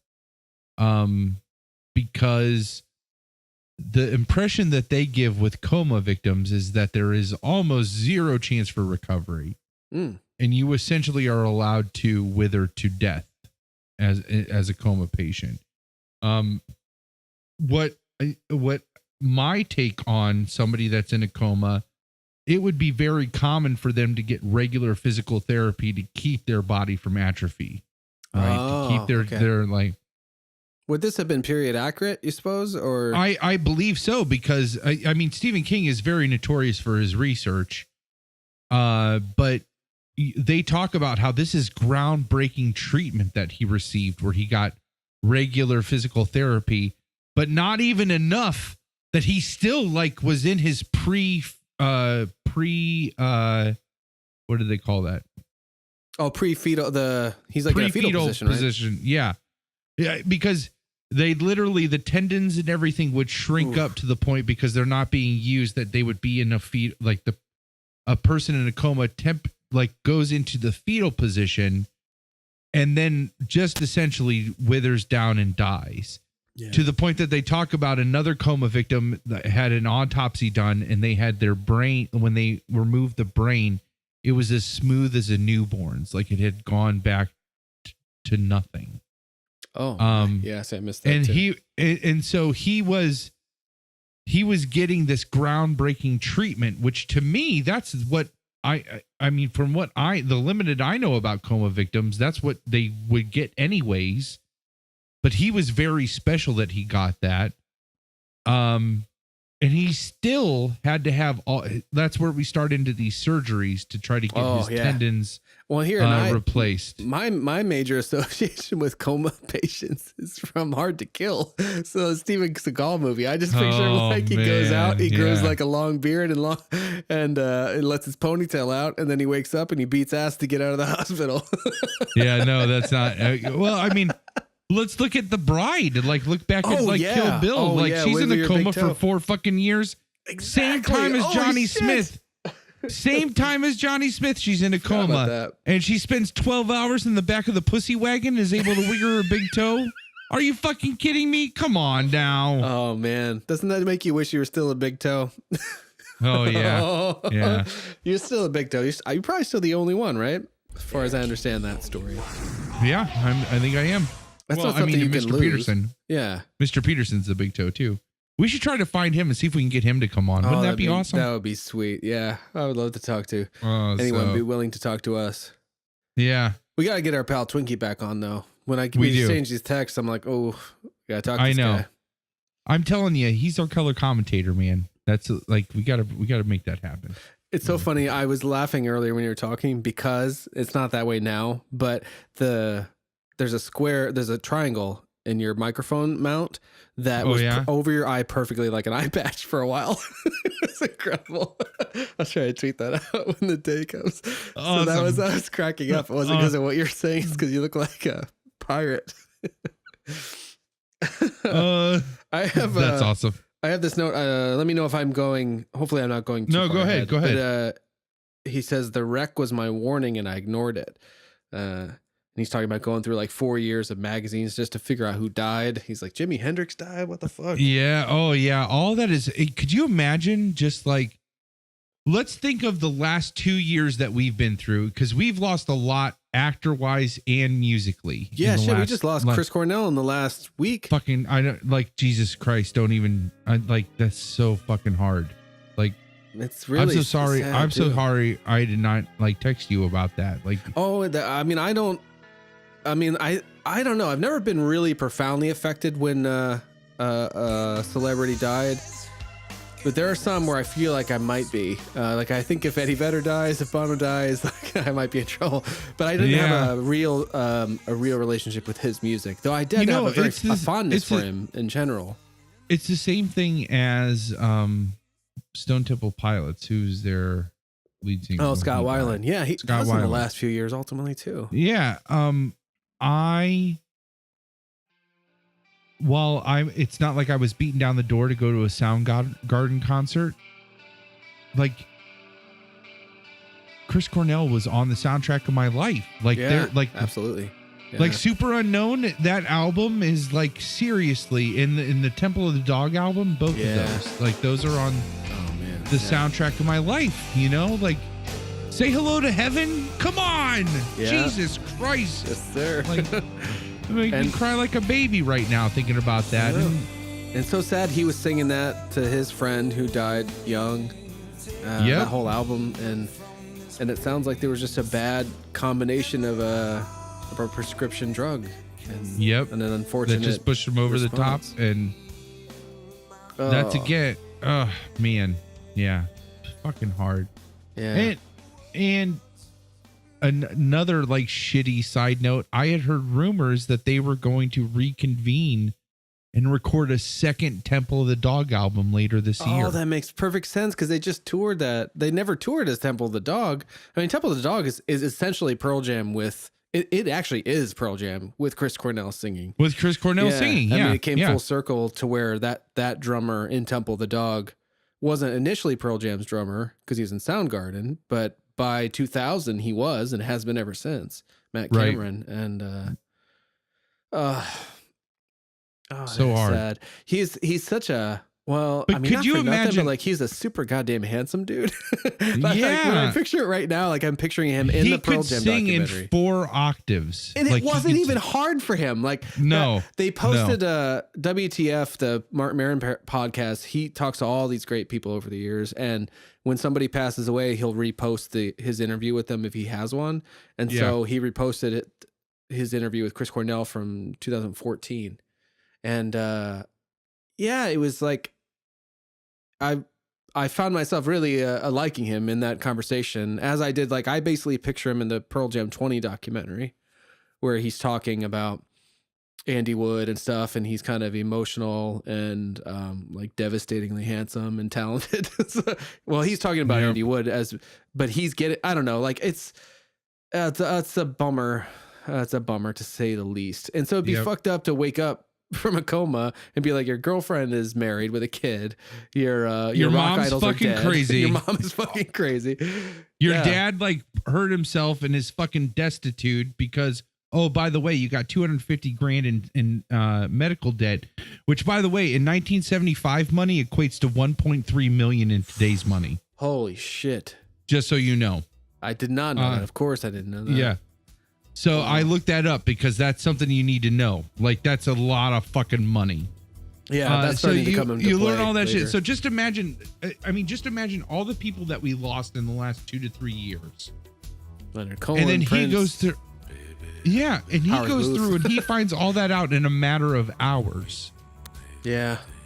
And the people that he lost were people like Jimi Hendrix, Janis Joplin, Mama Cass. That was among the first. Like, beyond that, I mean, rock and roll is still very young. Yeah. Like, and of course, the first major blows to that dynasty or whatever, that tradition is my pals Buddy Holly and Richie Valens, and then the Big Bopper, who I wasn't especially fond of, but Richie.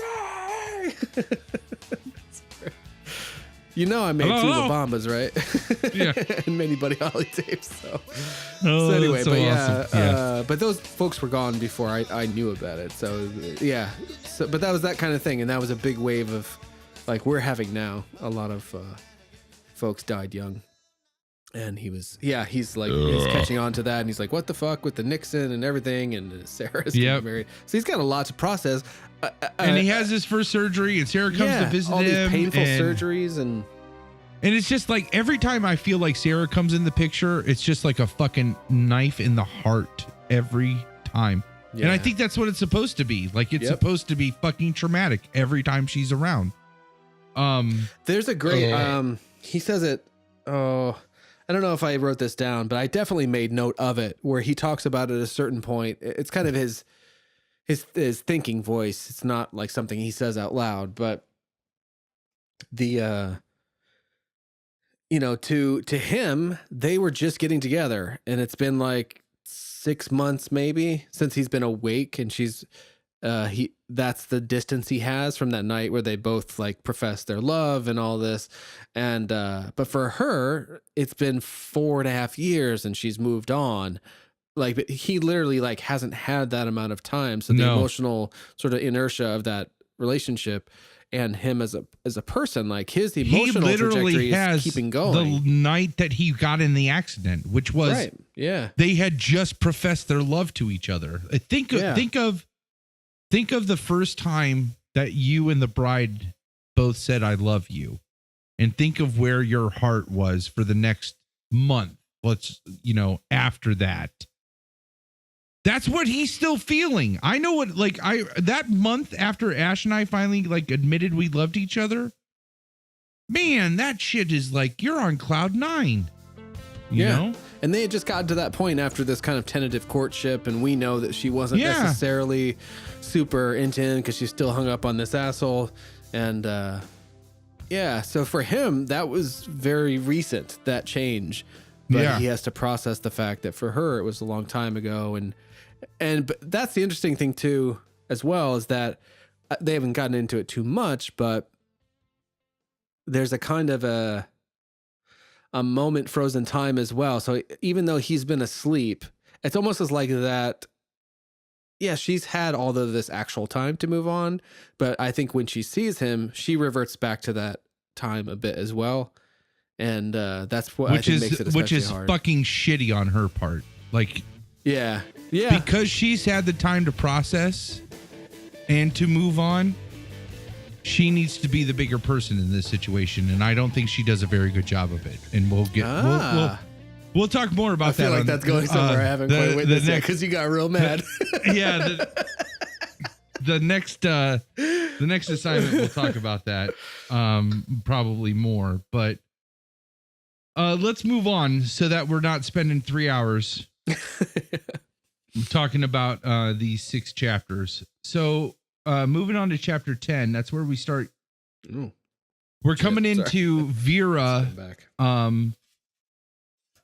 Vera has to be put on medication, and this is something they alluded to even at the beginning or at the end of the last assignment, where she does have some medical things wrong with her, right?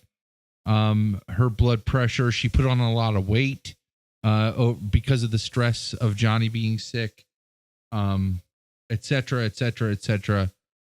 And it basically boils down to she needs to go on high blood pressure medication. That doesn't work out for her, and she ultimately decides that God will provide. If it's something that she needs to fix, he will fix it.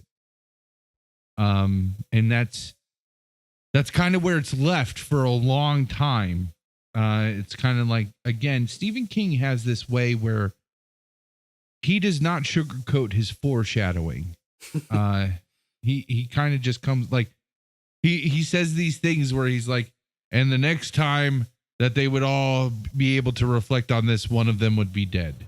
You know, there's no sugarcoating that foreshadowing. Like, oh, one of these characters that you've grown to love over the last 800 pages are going to die. You know, I'm referring to a Dark Tower foreshadowing. That's almost. Oh, really?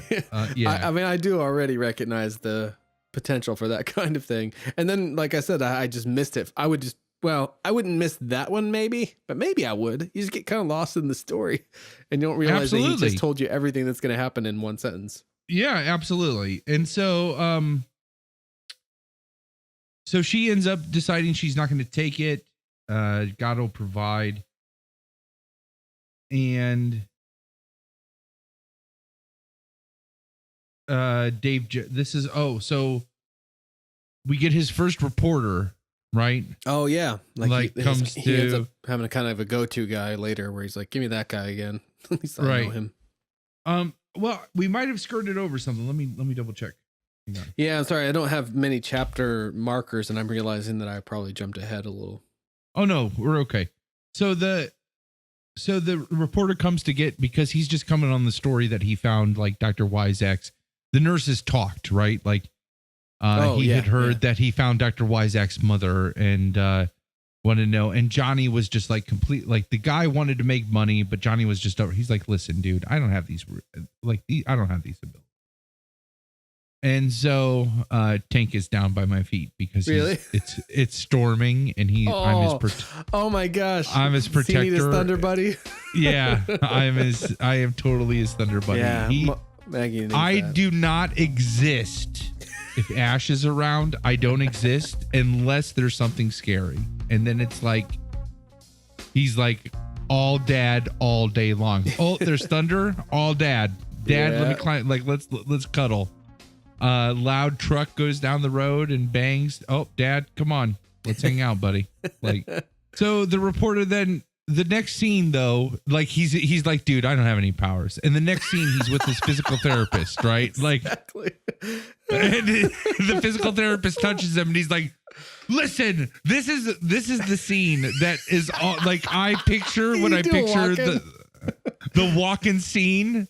Like, this is what I picture in the movie. And it's not the movie though that I picture. It's that Saturday Night Live sketch that we've already alluded to. Yeah. All I can think is you could have ice cream headache. He's like, hey, your house is on fire. Your cats, They're gonna die. You know, like I'm a terrible walker. Actually, that was pretty great for me. Yeah. I love that. So, but that's what happens is like he freaks out. That was really great for me. That's totally in the beginning. Your house That is is on your house is on fire. Oh. Ow! That's a burning cat. It's a little And uncomfortable so, too when I sometimes yeah. I'm like so weird. Oh, that's so weird. That is what I So- picture too. It's only on the flashes that there are times where I'm like, I try to picture him because I know he's going to be in the movie. I have a feeling when we finally get to talk about the movie and the television show, that's going to be really a lot of fun for us because we'll have been through the book at that point in time.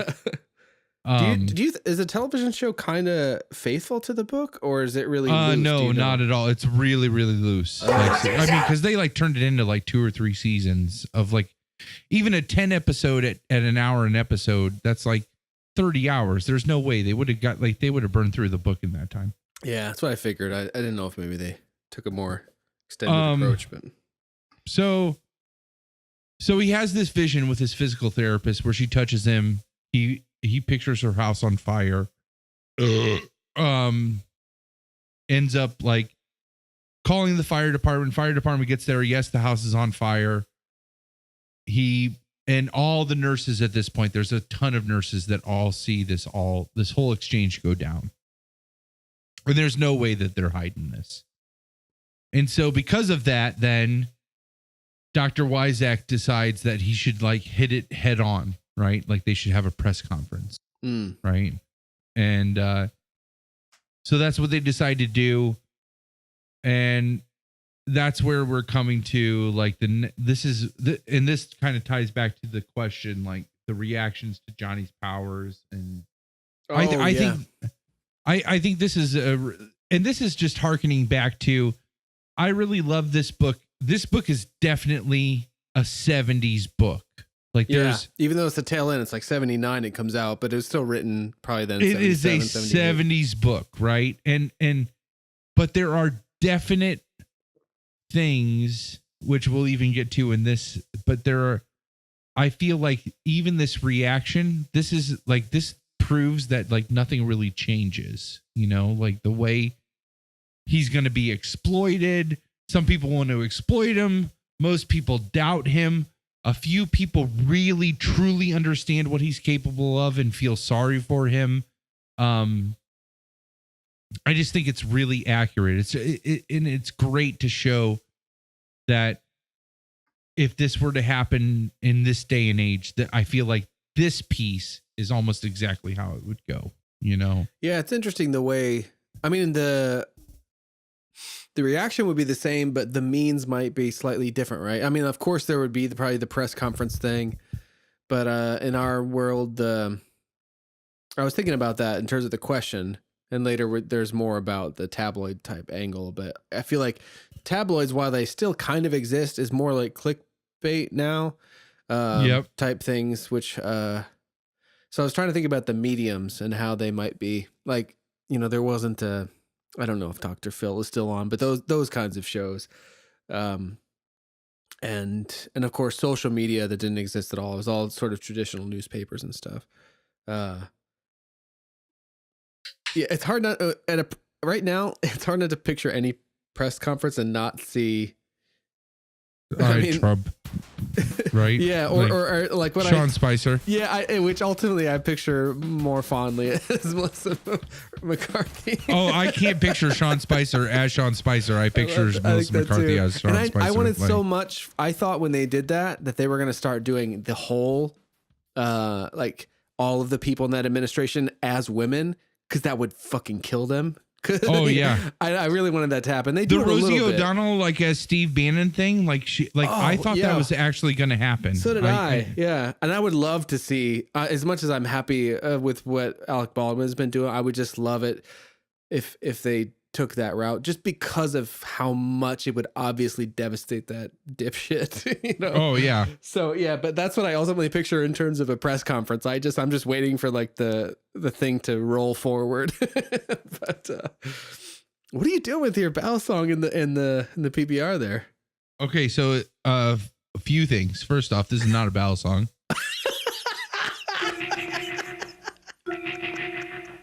This is just a spring assisted pocket knife. Okay. So you see this little, I'm going to put it up. You see that little lever right there? Yeah. All right. I'm going to hold this back now and I'm barely going to touch this. Watch what happens. Oh, that comes right the fuck out. Right the fuck. It's spring assisted. It's a spring assisted. That is not legal. No, I can't carry this out of the house. I'd have to take this. If I took the spring off, I might be okay. But again, you just barely touch it. It's like, watch down here. Oh yeah. It barely comes out, and then it's just like right up. I think with our frame rate, in the thing, if I went one frame at a time, it would go from one down to being one up, or like all the way down to up. No, that's totally understandable. So, it's impressive. but that's the first one. First off, this is not a ballad song. That is a spring assisted pocket knife. Boom. You dumb bastard. But what are you doing with it? I was playing with the ballad song. I saw this it is earlier. the ballad song right there. It is. There you go. Boom. Ballad song. Second off, this is not a PBR. Oh. This is an old style. What does that mean? Or Or is that something completely different? It's made by the same brewery, I think. I don't know. I've heard a lot of different things, but this is really popular in Chicago. This is like Chicago's PBR. Oh. And they have it down here. So I was drinking Traveler Aloha, right? Mm-hmm. And then now I'm drinking Old Style. And what I'm doing with the knife and the Old Style is I'm putting a carb in the back of the beer. You see that hole? Yeah. So that way it doesn't glug, glug, glug when I tip it back. It just pours right down. I thought that's so you could Teen Wolf it. Like, just like. You know? Oh, I mean, I could chug it if I wanted to. But you know how he bites into the thing and that's how he drinks it? I did that once. I did that in like, so in the Kent days. Oh, my. This is when I lived on Carroll Street in Akron when I was going to. Oh, yes. But the Kent University thing of Akron is kind of prolonged. I have different memories, like this townhouse where a bunch of the people we knew lived. You didn't ever live there, right? I didn't live there, no. Okay. They lived in like a 3-bedroom apartment on the top floor of this apartment complex, and then the girls, Sarah Starr and Aaron, lived in a 2-bedroom in the bottom of that apartment complex, right? I one time in my underwear. Woof. Oh no! Wait. Maybe this was that Dan. Maybe this was that Dan's house. But anyways, maybe it was both. It might have been both. I teen woofed a beer and I like literally bit the piece out of the can and cut my lip. So I was like pouring blood and it was terrible. It was like this. It was the stupidest. It was really badass, but really fucking stupid. I have some very powerful canine. Like I have very pronounced canines. Like I think I could. Yeah. I'm sure I would cut myself too, but I could make that happen. I think. Oh no, I could totally. I mean, like I would do it if it wouldn't make a fucking mess. You know. Maybe I'll have Ash record it and I'll tweet it. Be all bloody. Yeah. I don't. Yeah. And the more I think about it, the more I don't want to do it. But I have don't do it. Don't. No, you just don't have to like. Don't pull the piece out. Like just puncture the can. Like don't actually bite it out. The more I think about it, see that's why I can't claim the dude therapy thing. Like I'm not bold enough to bite into a can. You don't want to actually get in a fight. I really wanted to get in a fight at my bachelor party. I wanted at your to bachelor party? At my bachelor party, I wanted to start a fight club, and I was going to start a fight club with Stan the Man. Whoa! Because I felt he was the only one who was like my equal, because he's like 6'7" and like really big. And I was like, let's just fight each other. He's like, okay. And then it was like, I was like, listen, I'm getting married, and I've never been in a fist fight before. And I just really think that I should fist fight one of my best friends as opposed to just like somebody that I'm really mad at, because we can get in a fist fight and then afterwards we won't be mad at each other anymore because we were friends when it started and friends when it was over. And he's like, yeah, that makes total sense. I mean, come on, that makes sense. You know that makes sense. I have to agree. Yeah. Yeah. And so like, so And so like he's like, but let's just drink and let's see what happens. And I'm like, okay. And so we're drinking and we're just drinking and like shit gets crazy. Like my fucking bachelor party was outrageous. Where was it? It was in Athens, in like OU Jesus campus, Christ. like Athens, Ohio. I didn't go to OU, but I love to party there. Let me tell you. I've heard that that's a spot. Yeah. But like 2 or 3 hours later, like Stan the man's just like, hey, I don't want to fight you. I love you too much. And I was like, oh, I love you too, buddy. And it's like, who's going to fight somebody that says I love you too much? So like, we didn't get in a fist fight. I'd be much more willing to get in a fist fight than I would to bite a can at this point. The more I think about it. Are you serious? Jesus. Come on, man. Dave. Well, a good natured fist fight. Because I don't like that idea of like the teeth on aluminum. No, it's bothering me the more I think about it. Yeah. All right. So, so he has this press conference. Johnny's in this press conference. And one of the reporters is just like, you're a fucking fraud. And I want you to prove, we're going to prove you're a fraud. You can either do a reading right now for us or you're done. Or you're done. That's right. Yeah. Who does that to Jesus? Like, is it Pilate that does that? He's like, show us some magic. I thought isn't Pontius Pilate? He's the guy that has the say to like release Christ, right? Yeah. There's definitely some people that, they're like, well, just show us some of the magic and then so we believe. That's not how magic works. Is that a quote from something? No, I mean, I'm just telling pretty you. heartfelt. Yeah. You had this like knowing look on your face where you're like, no, I'm deadly. He's like, that was a real heartfelt. Like, that's not how magic works. That's not how magic works. I mean, I don't know how else to say it. That's just not how magic works. So, but Johnny is just like, fuck this, I'll do it, right? Like Wisex is like, no, don't do it. He's like, I'm gonna do it. I'll do what I want. So he tells that guy, he's like, give me something. And so he gives him his St. Christopher's medal. He reads it and is basically able to tell him the history of the medal, which is it was owned by his sister who died of an overdose. The dude gets pissed, punches Johnny, and then Johnny passes out.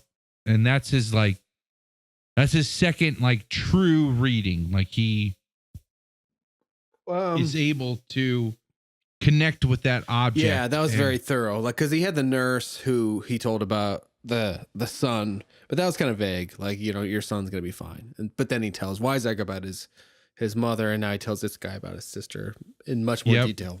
Yep. Is it progressing? Like his knowledge? It is definitely. I mean, so at this point we have progressed in the severity. Like we were able. I really equate this reading of the St. Christopher's medal and the reading of Wyzak's photo of his mother.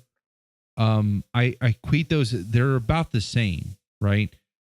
One ends up that the person is still alive that they're reading, and the other one ends up that the person is dead. But I see them as being essentially the same in their like scope. Yeah. Right. But the difference between those two events is that the press conference one is completely documented. Yeah. Televised, documented. And newspapers, photographed. And which leads to someone in particular in Johnny's life seeing this event happen. Sarah Connor, not Sarah Connor, but Sarah. What's her name? No, Vera sees it. Oh, yes. Sorry. So Vera in seeing the broadcast of this event, proclaims this is the gift that God has given her son. Since she stopped taking her high blood pressure medication, the stress pushes her to a stroke. Yeah. And she essentially she dies. I mean, it progresses to where she dies. She's in a hospital just above or to the north of Jerusalem's lot. They make a point of saying. They do say that. And when Johnny goes to see her, she makes it a point that she's been holding out to see him. and she says, God has put you here for a purpose. Like you have a purpose. So again, it comes back to that message of there's a reason you have this gift. And I feel like that it ebbs and flows with this gift with Johnny of, yes, I have a gift, but man, isn't it shitty? Yes, I have a gift, but man, isn't it shitty? It's not like, yes, I have a gift. No, I don't have a gift. I don't think he ever doubts his ability, but he does like, it is a gift and I'm going to do something with it versus, oh, it really sucks because all of this bad stuff happens as a result of it. So I don't want to do anything with it, you know? Yeah. It's interesting too, because it was like his initial, what he would say about his mother and he's like, found money only brings bad luck or something is what his mom said. But at the same time, that's that same superstition in her or whatever that attributes sort of divinity to this thing that has happened to him. And I wrote that, I seized upon that too, where she says to him, you will know the voice when it comes. It'll tell you what to do. What a power God has given you. Do your duty. She tells him to him. Yeah. She tells him to him. Sorry. But this starts to hammer home that maybe Vera did have a connection, even if this connection only existed now at this moment. Mm-hmm. Yeah, on her way out. Maybe God realized, oh, she will accept this vision, and so I'm going to take advantage of this moment, you know. Mm-hmm. Oh yeah. To deliver that, but regardless, I think this does help, like hammer home that Vera does have a connection. Like you're meant to do something with this. So we jump from that scene to Johnny losing his mother. We jump right to another Stilson scene. Oh, I love this last paragraph. This is one of the few things I earmarked. Go ahead. It's because it's interesting the way, like, we really track very specific characters in this book, and it jumps around very scene based. If it's going to change the scenery, you're going to get a new number. It's not a new chapter, but like a new sub chapter. Yeah. And so it says that's actually just coming off of just what I said. She says, "Do your duty, John." Yes, Ma.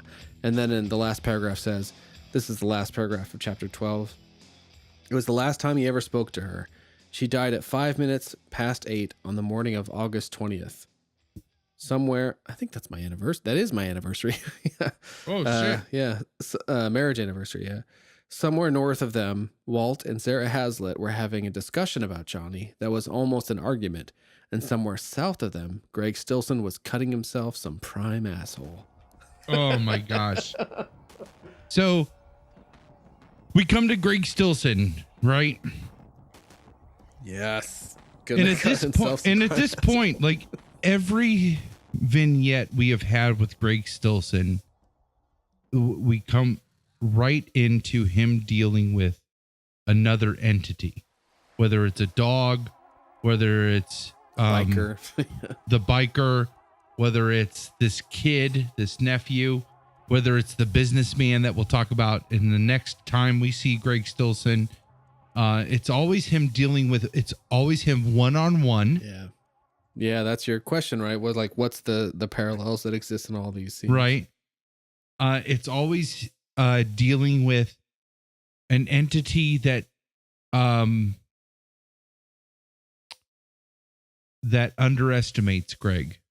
Do you feel like yes. Do you feel that too? Yes. Like they all underestimate him in some way. Yep. He always has the leg up on them, and he knows he has the leg up on them before they do. Yeah. Yeah, with the dog especially. Before they realize it, though, he wouldn't go into the situation if he did not know he had the leg up. That's what that's my take on it, right? Like, that's very insightful. I hadn't thought of that. Yeah, I was trying to think of that because you set me up with the question. Like, think about it. Right, right. I didn't come up with that particular angle. That's So he's dealing with this is he is still just a businessman at this point with this. It is the nephew of a city selectman or councilman, a city councilman. He doesn't have any political office at this point? I don't think so. I think he's just he's a pillar of the community. Like he That's You know right. what I mean? And he'd established that kind of youth thing that's kind of a front for the biker deal. Right. Like he, the youth work. So if you get stuck with drugs, if you get caught with drugs, instead of sending him to jail, they put him on community service. He does that, right? Yeah. Couple other, like, he's gained notoriety in the town because of a couple of these avant-garde approaches, like these unconventional, almost like he is not a member of the swamp. Yeah. Yeah. Yeah. Oh my God. Yeah. So anyways, he's working with the nephew of a city councilman who was caught wearing a shirt that says some obscene baby, let's fuck. Yeah. Baby, let's fuck. Come here, Maggie May. And he Sorry, basically, no, you're fine. He basically scares the shit out of this kid. Yeah. I'll say. Again, the kid totally underestimates him. He even says what's funny is dealing with this kid, he even acknowledges he almost loses it like he did with the dog. Yeah, that was when I was trying to think of what are the commonalities. I didn't come up quite with what you just described. A lot of it was symptomatic, like him trying to hold it together, trying to keep control when he felt himself losing control. And the headache, like he gets these headaches, just same as Johnny did, especially when prior to Johnny's accident. So there's that odd connection. Oh, go ahead. No, that's I was just thinking, but those are some of the commonalities I was drawing, like the. Oh no, and those are all definitely there, and I mean he it's until he cuts the broken bottle cap across the kid's bare stomach, and just draws the faintest amount of blood that he's like, oh shit, I need to back off, and I think it's because he realizes that if he would have gone one step further, he would have been kicking this kid to death. Right. I mean, that's the way I take it. And even that's, I think, further than he intended to go. Because, the guy that brought him in, the councilman or whatever, was wanting him to help with the matter, but not really hurt the kid. He's not mayor, right? Stilson's not mayor? I have this line. He is not mayor yet. I think the next vignette when we see him, he is officially mayor. But I think at this point, he's still just a prominent businessman. He does the insurance and real estate, right? Yeah. Okay. Thanks. Yeah. Yeah. I have this note too that he needs to see fear. He seems to crave the fear, and I have this note. He says his terror was perfect and complete, and I think that's something he craves to see in these backroom negotiations. Oh, which is just so sick. Yeah. All right, so we get that little vignette from Greg Stilson. Before we move on from that, I have just one other thing. Oh no, go ahead. There's a lot of the. Just having quotes here. There's a lot of discussion about just who's the asshole.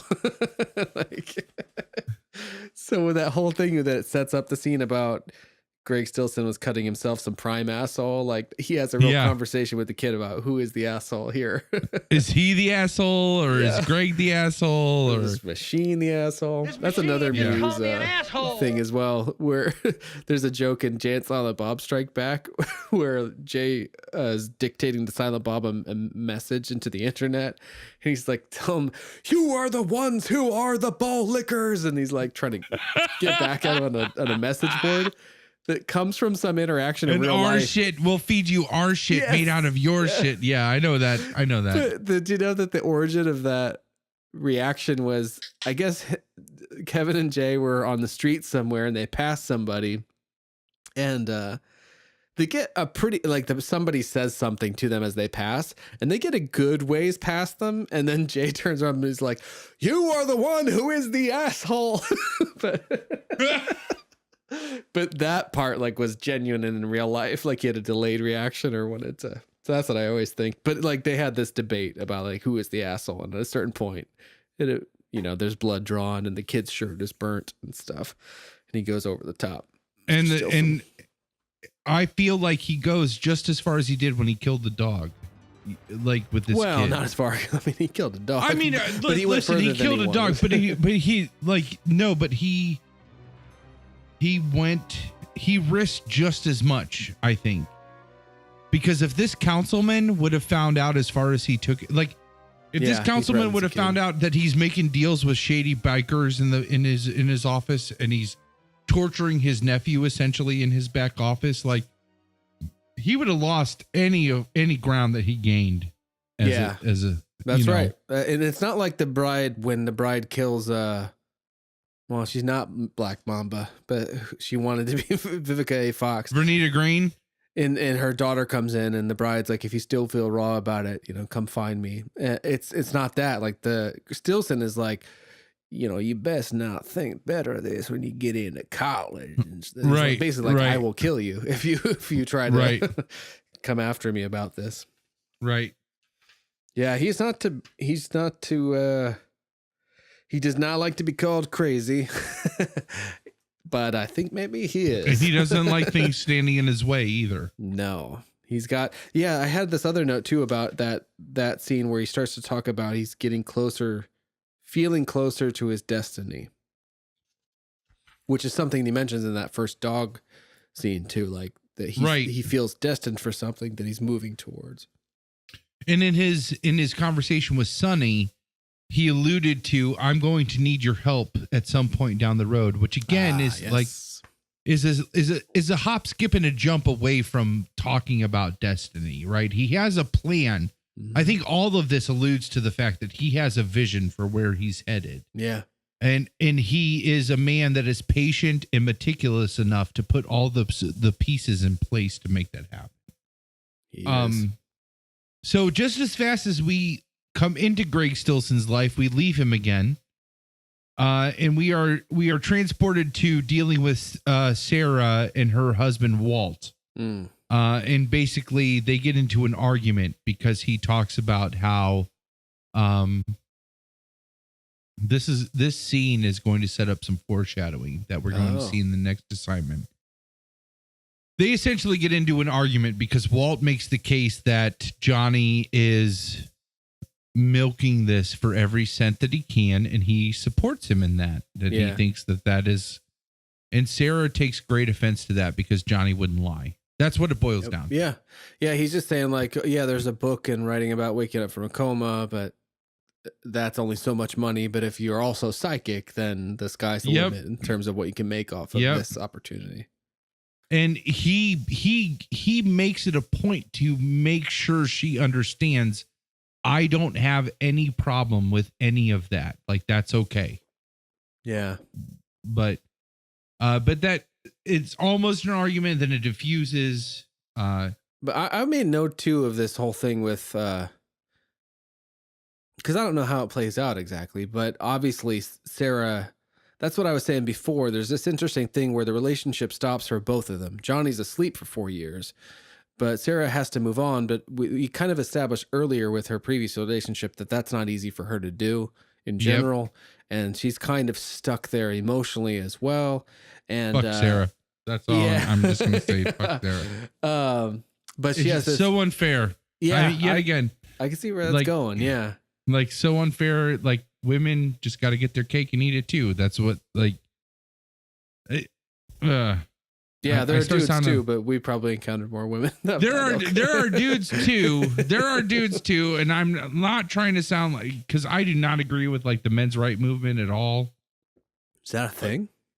That's totally a thing. Oh, that's like the backlash. I don't think I even want to entertain that. Yeah, no, idea. Like, but there, I feel like though there is a double standard that women can be just as manipulative as men and just as out to get their own agenda, like to like get like that. And that's where I'm at, is like, let's just call a spade, and like, is that a socially accept? Like, can we say that?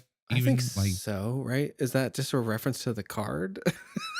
I hope so. Like let's just call a spade though, and let's just say Like women can just as be as shitty and manipulative as men can. Right. That's all there is to it. And out to serve their own interests just as much as a man can.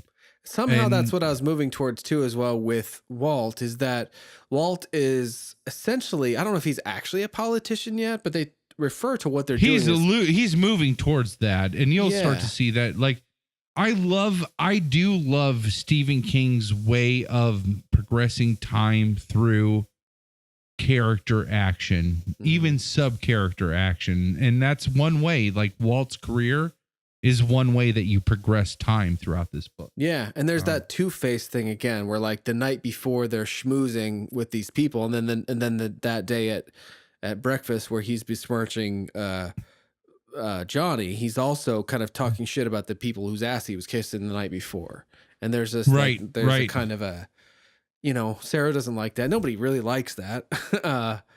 Yeah. But yeah, anyway, that's something that struck me. It was like this kind of, you don't like Walt so much. I also wrote down these two names just quickly. We don't want to elaborate on them too much. Somebody's cat, I think his name's Speedy Tomato. That's their cat, is Speedy Tomato. Yeah, which is a fantastic cat name if you're going to have a cat. I guess. That's a terrific name. And at some point, somebody, I think it's when people are sending things to Johnny, which we might be about to talk about. There's a mispronunciation of the town or something. One of which is Poo Nuts. Yeah, and one of which is Poo Nuts. Poo Nuts. I like Pono too. Is one of the ones. Oh no, yeah. I love when Franco says that, but then one of them is Poo Nuts. So those were fun little asides. But yeah, that's a great segue. So we're so we leave that little vignette with Sarah and Walt and Denny.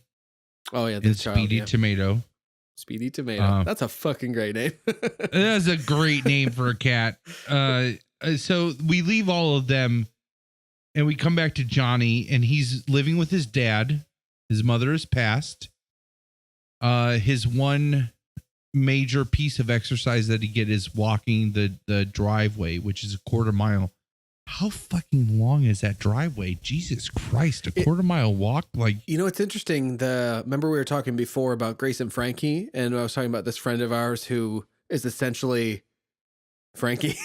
Yeah. But our Frankie lives in a place like that, so I can very clearly, I can very clearly picture that. Jesus, that is like, I mean, that's my dream, is to be that far off the road. That it's like, the bride and I have been talking a lot about that lately, about looking at property and stuff. I'm going to buy enough land that I can like put up one shipping container cabins all over the land and rent those out. That's what I want to do, and then have my own shipping container house that I live in. House. Yeah, man. Like, dude, I like this. We need to get into some of these plans at some point. Oh, hi. Oh man, there's some serious butt wiggling from the dachshund. Hi, 11. You want to say hi to the podcasting community? You got some thoughts in the dead zone? You gonna eat my face? All right, I gotta. Okay. Dude, there's a live audience. Get out of here. She's so enthusiastic. Yeah, you didn't get to meet her. She's a goddamn delight. So is Maggie May, but Maggie May is kind of a cranky old lady. This one's a very rambunctious young. Okay, Gav here. We're talking Stephen King. Fucking have some respect. I'm sending you a picture of a tank right now. He's like he's so pissed with this thunderstorm that's going on. We should wrap up quick because he needs console. He needs his thunder buddy. Okay. Yeah, he does. Which they say you're not supposed to. I don't give a shit. Listen, things you're not supposed to do with your dog.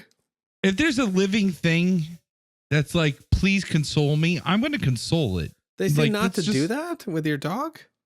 Well, I mean, like, if you come home and the dog just like not promote separation anxiety, you're not supposed to make a big deal when you come home. Like you're supposed to like, I'm very familiar with that actually. Yeah. Like all that kind of shit, like all that kind of like, fuck, my dog wants to be up my ass because he's scared.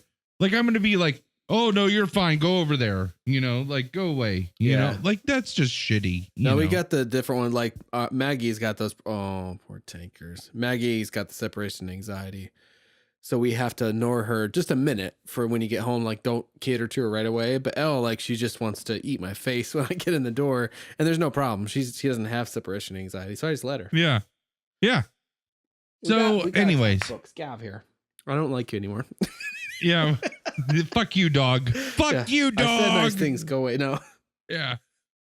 She didn't like that. Okay, sorry. No. Didn't like it. So he's back at his dad's house. His mom's passed away. Yeah. He's trying to come to terms with so he's getting, like you alluded to, he's getting mail all the time. Touch this, feel this, let me know, blah, blah, blah. Like me. Which again, I think is a great parallel to like present day. There would be zero consideration to Johnny. It's just me. I love this. Obviously is not King's most mature piece of work. As far as like the craft of writing, I feel like The Stand blows this out of the water, right? Yeah. And this came out after The Stand. Yeah, this is an interesting kind of exercise, and it happens to be our first book club, but it's not like this is our favorite King. Like, it just happened to fall in the absolutely not. Like, it just happens to fall in the chronology. It's not even the best example of a King work. Oh yeah, no, it's not. I've enjoyed it so far, but it's not. However, the piece about the brother who was lost while he was on a hunting trip. Oh, like it's the one artifact that he did have a connection with, and he had a vision about it. Yeah. That shows you where King is capable of going and where he will go in his future works with exposition and just like in the way of like working it. That is so it's so I got worked like 3 times I went through that scene. I got worked up every time. What do you think about to get worked up? Sorry. What is that from? That's from Teen Wolf. That's what happens in the dressing room. That's what she says to him before she takes her bra off. No, but it's just like it like my heart palpitates like in that scene. That was a like thing like in the 80s and late 70s, I feel like, where I literally as a kid had a deep fear of quicksand. And it was, where does that even come from? I don't even know where that comes from. That was in the air at the time. I mean, I'm trying to think of the only specific thing I can trace it to for me personally was an episode of the Incredible Hulk TV show, but it left such an indelible... Princess Bride. That's the only thing I can think of is the lightning stand. That's later, you know? But that was like, you don't get that plot device now, but that happened a lot at the time, and it was terrifying. Like, it's so inevitable. Fucking you're gonna die. Like slow die. Yeah, slow die. Yeah. Slow die. And so that's such a great example of like where King is going to go as a writer. How interesting was it to hear that read by Franco from 127 Hours? You know, like this guy that's on a thing and they get separated. Oh, I didn't even think of that connection. That's great. It was really fresh for me, so I did. But it was kind of short. But I was just like, he has to make this association in his actor brain. So as he's dealing with all that, a rando dude shows up on his porch one day. Yeah. Who dyes his hair gray. Who dyes his hair gray. Think about that kind of dude. Yeah. Right? I'm not sure. I know, like, I can't picture that dude. I love how he describes his clothes still having the crease from being folded and bought so that he could seem like he was from this area as opposed to from New York City. Yeah. Yeah. I think that is funny because that's a New England thing. He talks about that later on in other books about guys that come down from New York or come up from New York. And they buy this plaid and they leave the creases in there. Yeah. Like that's how you can tell that they're posers. Right. Is because the creases are still there. They're not like broken in plaid shirts. You know what's crazy? Like, do they still sell those kind of pressed square plaid shirts? Is that a period? Yeah. Oh yeah. Okay. Absolutely. Right. Yeah. I didn't think they did. Okay. I feel like here's a sidebar. I feel like I have an understanding of New Englander culture because of my love for Stephen King. Oh, I think that's very possible at this point. I after 3 years and how many books? I would never understand some of these nuances in the New England like culture if it were not for my love of Stephen King. Yeah, that makes perfect sense. And this the way that Johnny is able to say, "Oh, this guy's obviously from New York. He's not from around here," because he still has the creases in his shirts. Mm-hmm. Like that, you would not pick up on that if like that's obviously a way that you would tell somebody that's trying to pose, right? Yeah. I really appreciate that about him, I have to say. Like his writing about where he's from and that kind of detail and adhering to it. Like I think that Stephen King is the prime example of you write what you know. Yeah. There's no other way to say it. You write what you know. Like yeah. And there's he knows certain horror writers, and he knows New England, and he puts those two things together. Yeah, there's certain writers whose sense of place is very important. And unfortunately, not unfortunately, fuck that. As we talked about earlier, not unfortunately, very proudly, the two that come to mind for me are Bruce Springsteen and Stephen King. Like, or Kevin Smith or whatever. Like that, but there's Kevin Smith is another good one. Yeah. I know that. Like I studied Springsteen's career over the last so many years. And at a certain point, it was always that, but he made a conscious decision at a certain point that was important. He could either lose himself into being Fat Elvis, or he could tie himself to his roots and where he came from. And I have to imagine that Stephen King faced a similar conundrum. But I love that detail though. That was a super affecting detail about the shirt and the crease. More so even than the dyed gray hair, which is nuts. And it sets up that one little line sets up this whole scene in the power play that happens between those two characters. Because essentially the way it boils down is this dude is from a rag. I mean, a rag in the raggiest sense of a rag.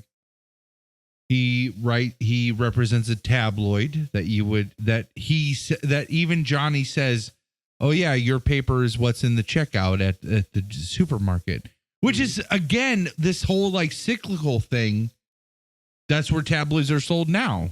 They're still in the checkout. I have such strong memories of that growing up. Being in IGA and Rittman and Bueller's and Wadsworth or whatever, and seeing those and Bat Boy. He basically says, "Listen, we want to bring you on as a psychic correspondent for our tabloid. We'll set it up that people send artifacts into you. You will give predictions and readings like 5 times a year.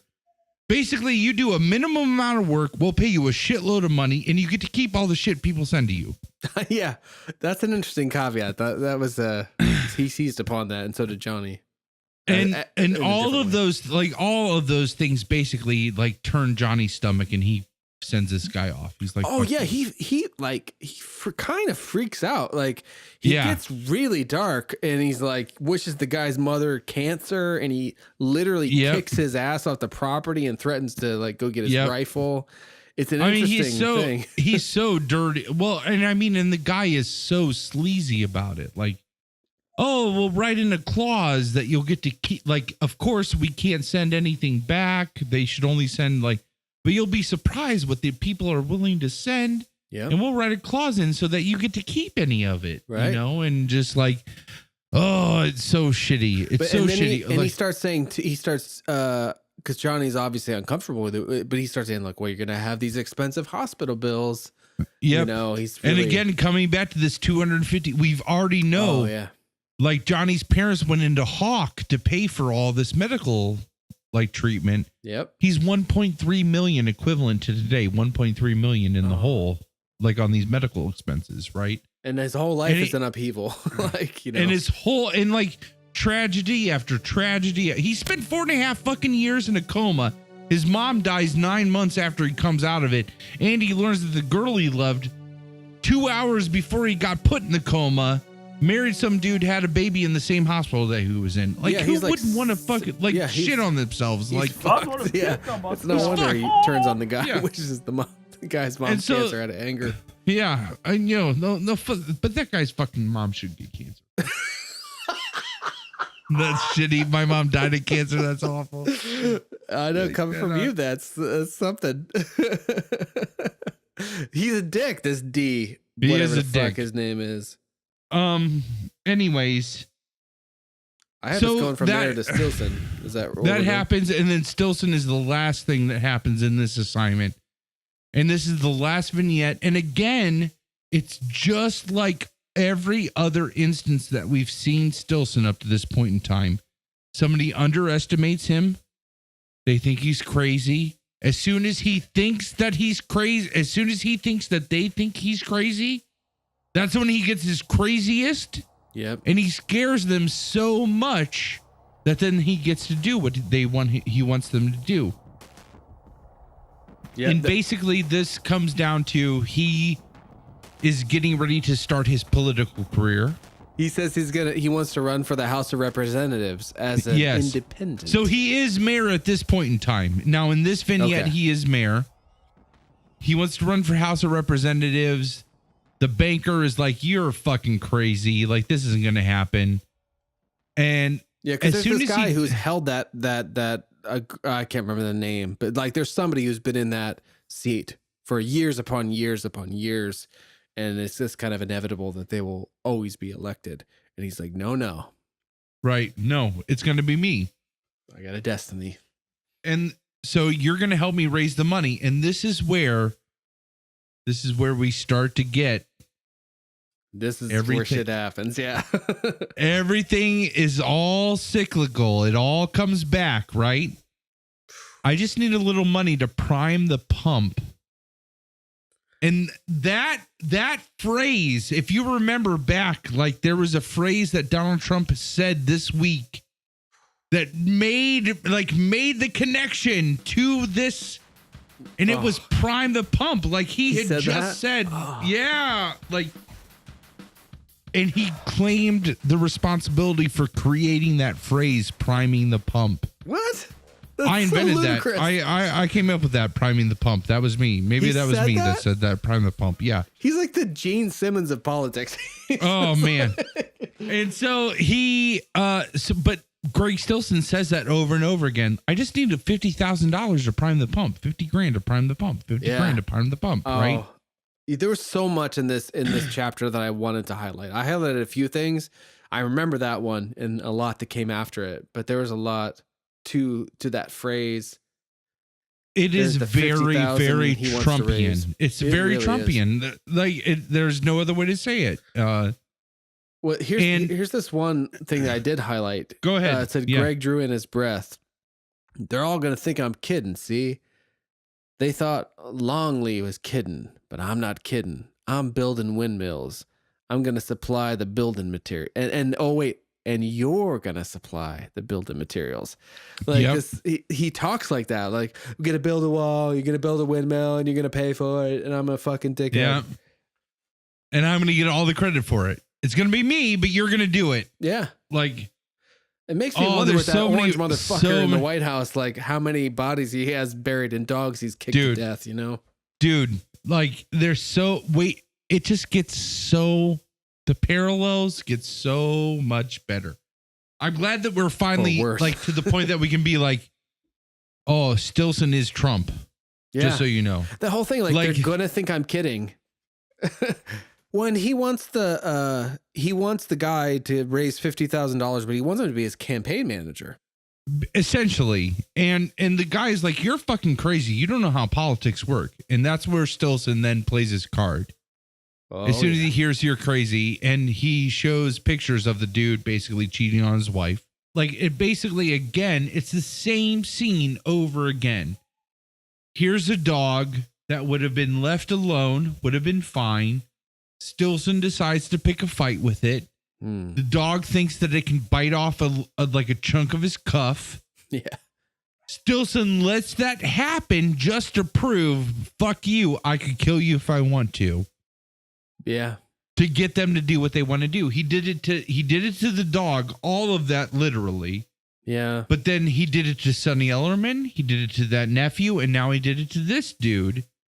And it's all to show like he is a one-trick pony over and over and over again. He does the same thing. And people keep fucking falling for it. That's the other thing. Like, it's not like his trick is hard to find, but it keeps working. Why would he change if it keeps working? Yeah, he just wills it into existence. Well, and the other thing too is like these alliances that he builds, like the pictures were taken through some kind of collusion with Sonny the biker. There's the bride back there. I see her. Yeah, she's home for her survivor party. Hey, lady. You shut that door. Hi. Oh, god damn. She's still Oh, fucking yeah. Yeah. podcasting is for bitches. That's what I'm dealing with. Nah, she says hi. Woo! Don't talk to him that way. I'm not relaying that. God damn it. Hi, bride. She's disloyal. All right, so we're yeah. So Stilson is so Trump. yeah, let's very get Stilson Trumpian. is Trumpian. And you're gonna get back to it because you're like, don't flirt with my wife. That's my girl. Don't you touch her. Hey, that's my girl. Don't touch her again. Let's see. So I might be able to help us here because we're right near the end of this chapter. I'm $50,000. He said you'll find it. He walked out, closing the door gently behind him, and then the banker hears his booming voice through the thick walls, talking with the secretary. His secretary was a 60-year-old, flat-chested biddy, and Stilson probably had her giggling like a schoolgirl. He was a buffoon. It was that as much as his programs for coping with youthful crime that made him the mayor of Ridgeway. But the people didn't elect buffoons to Washington. Well, hardly ever. And I was like, oh, God. Or all the time. Yeah. Oh, man. And then later, he says, like, maybe he wasn't a buffoon after all. His assessment of the political climate of 75, 76 wasn't completely stupid. Building windmills instead of windbreaks. The sky's the limit. But that wasn't the problem. $50,000 was the problem. So, yeah, we're really setting it up to, and it says, like, and down on Main Street, Greg Stilson turned his face up into the strong autumn sunlight and congratulated himself on a job well done or well begun. That's where we end our assignment. And that's where we end. So I'm just telling you, the next assignment is fantastic. This is pretty good too. Yeah, wait until you see where we get in this next assignment. So the next assignment, are you ready? I am ready. Okay. I'm ready. So the next assignment is going to be chapters 15 through 20. Okay. And here are the three questions, the three guiding questions to go by. So the explicit, what is on the page, discuss the Castle Rock Strangler. Oh. How does this, if at all, prove a purpose to Johnny's abilities? Okay. So discuss the Castle Rock Strangler. How does this, if at all, prove a purpose to Johnny's abilities? The implicit, what's the meaning we're going for? Johnny continues to suffer loss and shortcomings. Do you think this is because of his opposition to this external force? So do you think he is fighting this purpose that his mother spoke to that keeps coming? Do you think that all of this negative stuff happening to him is a result because of his opposition? Like maybe if he would just accept that he has a purpose, that maybe all this bad shit would stop happening to him. Yeah, this is some Does that make last sense? temptation of Christ shit. Okay, I'm in. Yeah. All right. And then lastly, the reaction. At the end of chapter 20, Johnny has a vision. Relate this to other parallels discussed with current events. And then what are your thoughts on that? Oh shit. Okay. Do you want that? You want that again? No, I got it. I'll rewind right. if I need it, but I can kind of see it on your board too there over your shoulder, which is fun. Yeah. And that picture's already been tweeted out, and I will do those. Nice. I'll type all those out too. I should do that. I like too. the pictures though. Thank you for that. That's fun. Yeah. So this has been Long Walk Short Drink episode 24. This has been the edition of the Dead Zone Book Club. Let's roll in our sponsors real quick here. We'll do the Audible sponsor first.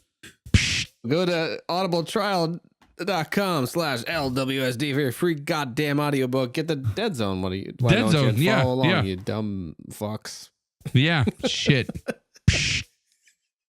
And then we'll do the Book Greg sponsorship. Hey, Palmer here. Dave and I are so excited to be doing this Long Walk Short Drink Book Club reading of The Dead Zone by Stephen King. Materials for this project were provided by the site bookrags.com. With over 6,000 study guides available on their website, bookrags.com has everything you need to study and ace your lit classes. Enter the promo code PODCAST to get 15% off your subscription. Thanks so much to the great people over at bookrags.com for helping to make this book club possible. So keep listening and keep reading. Have a good one.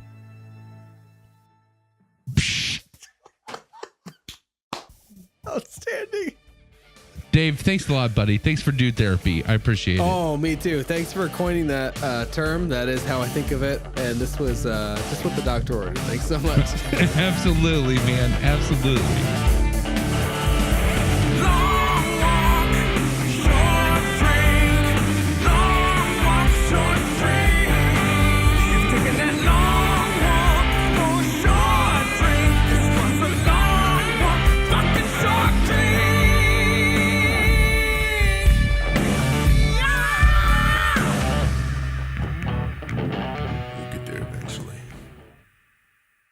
You can either do a reading right now for us or you're done. Or you're done! That's right. Yeah.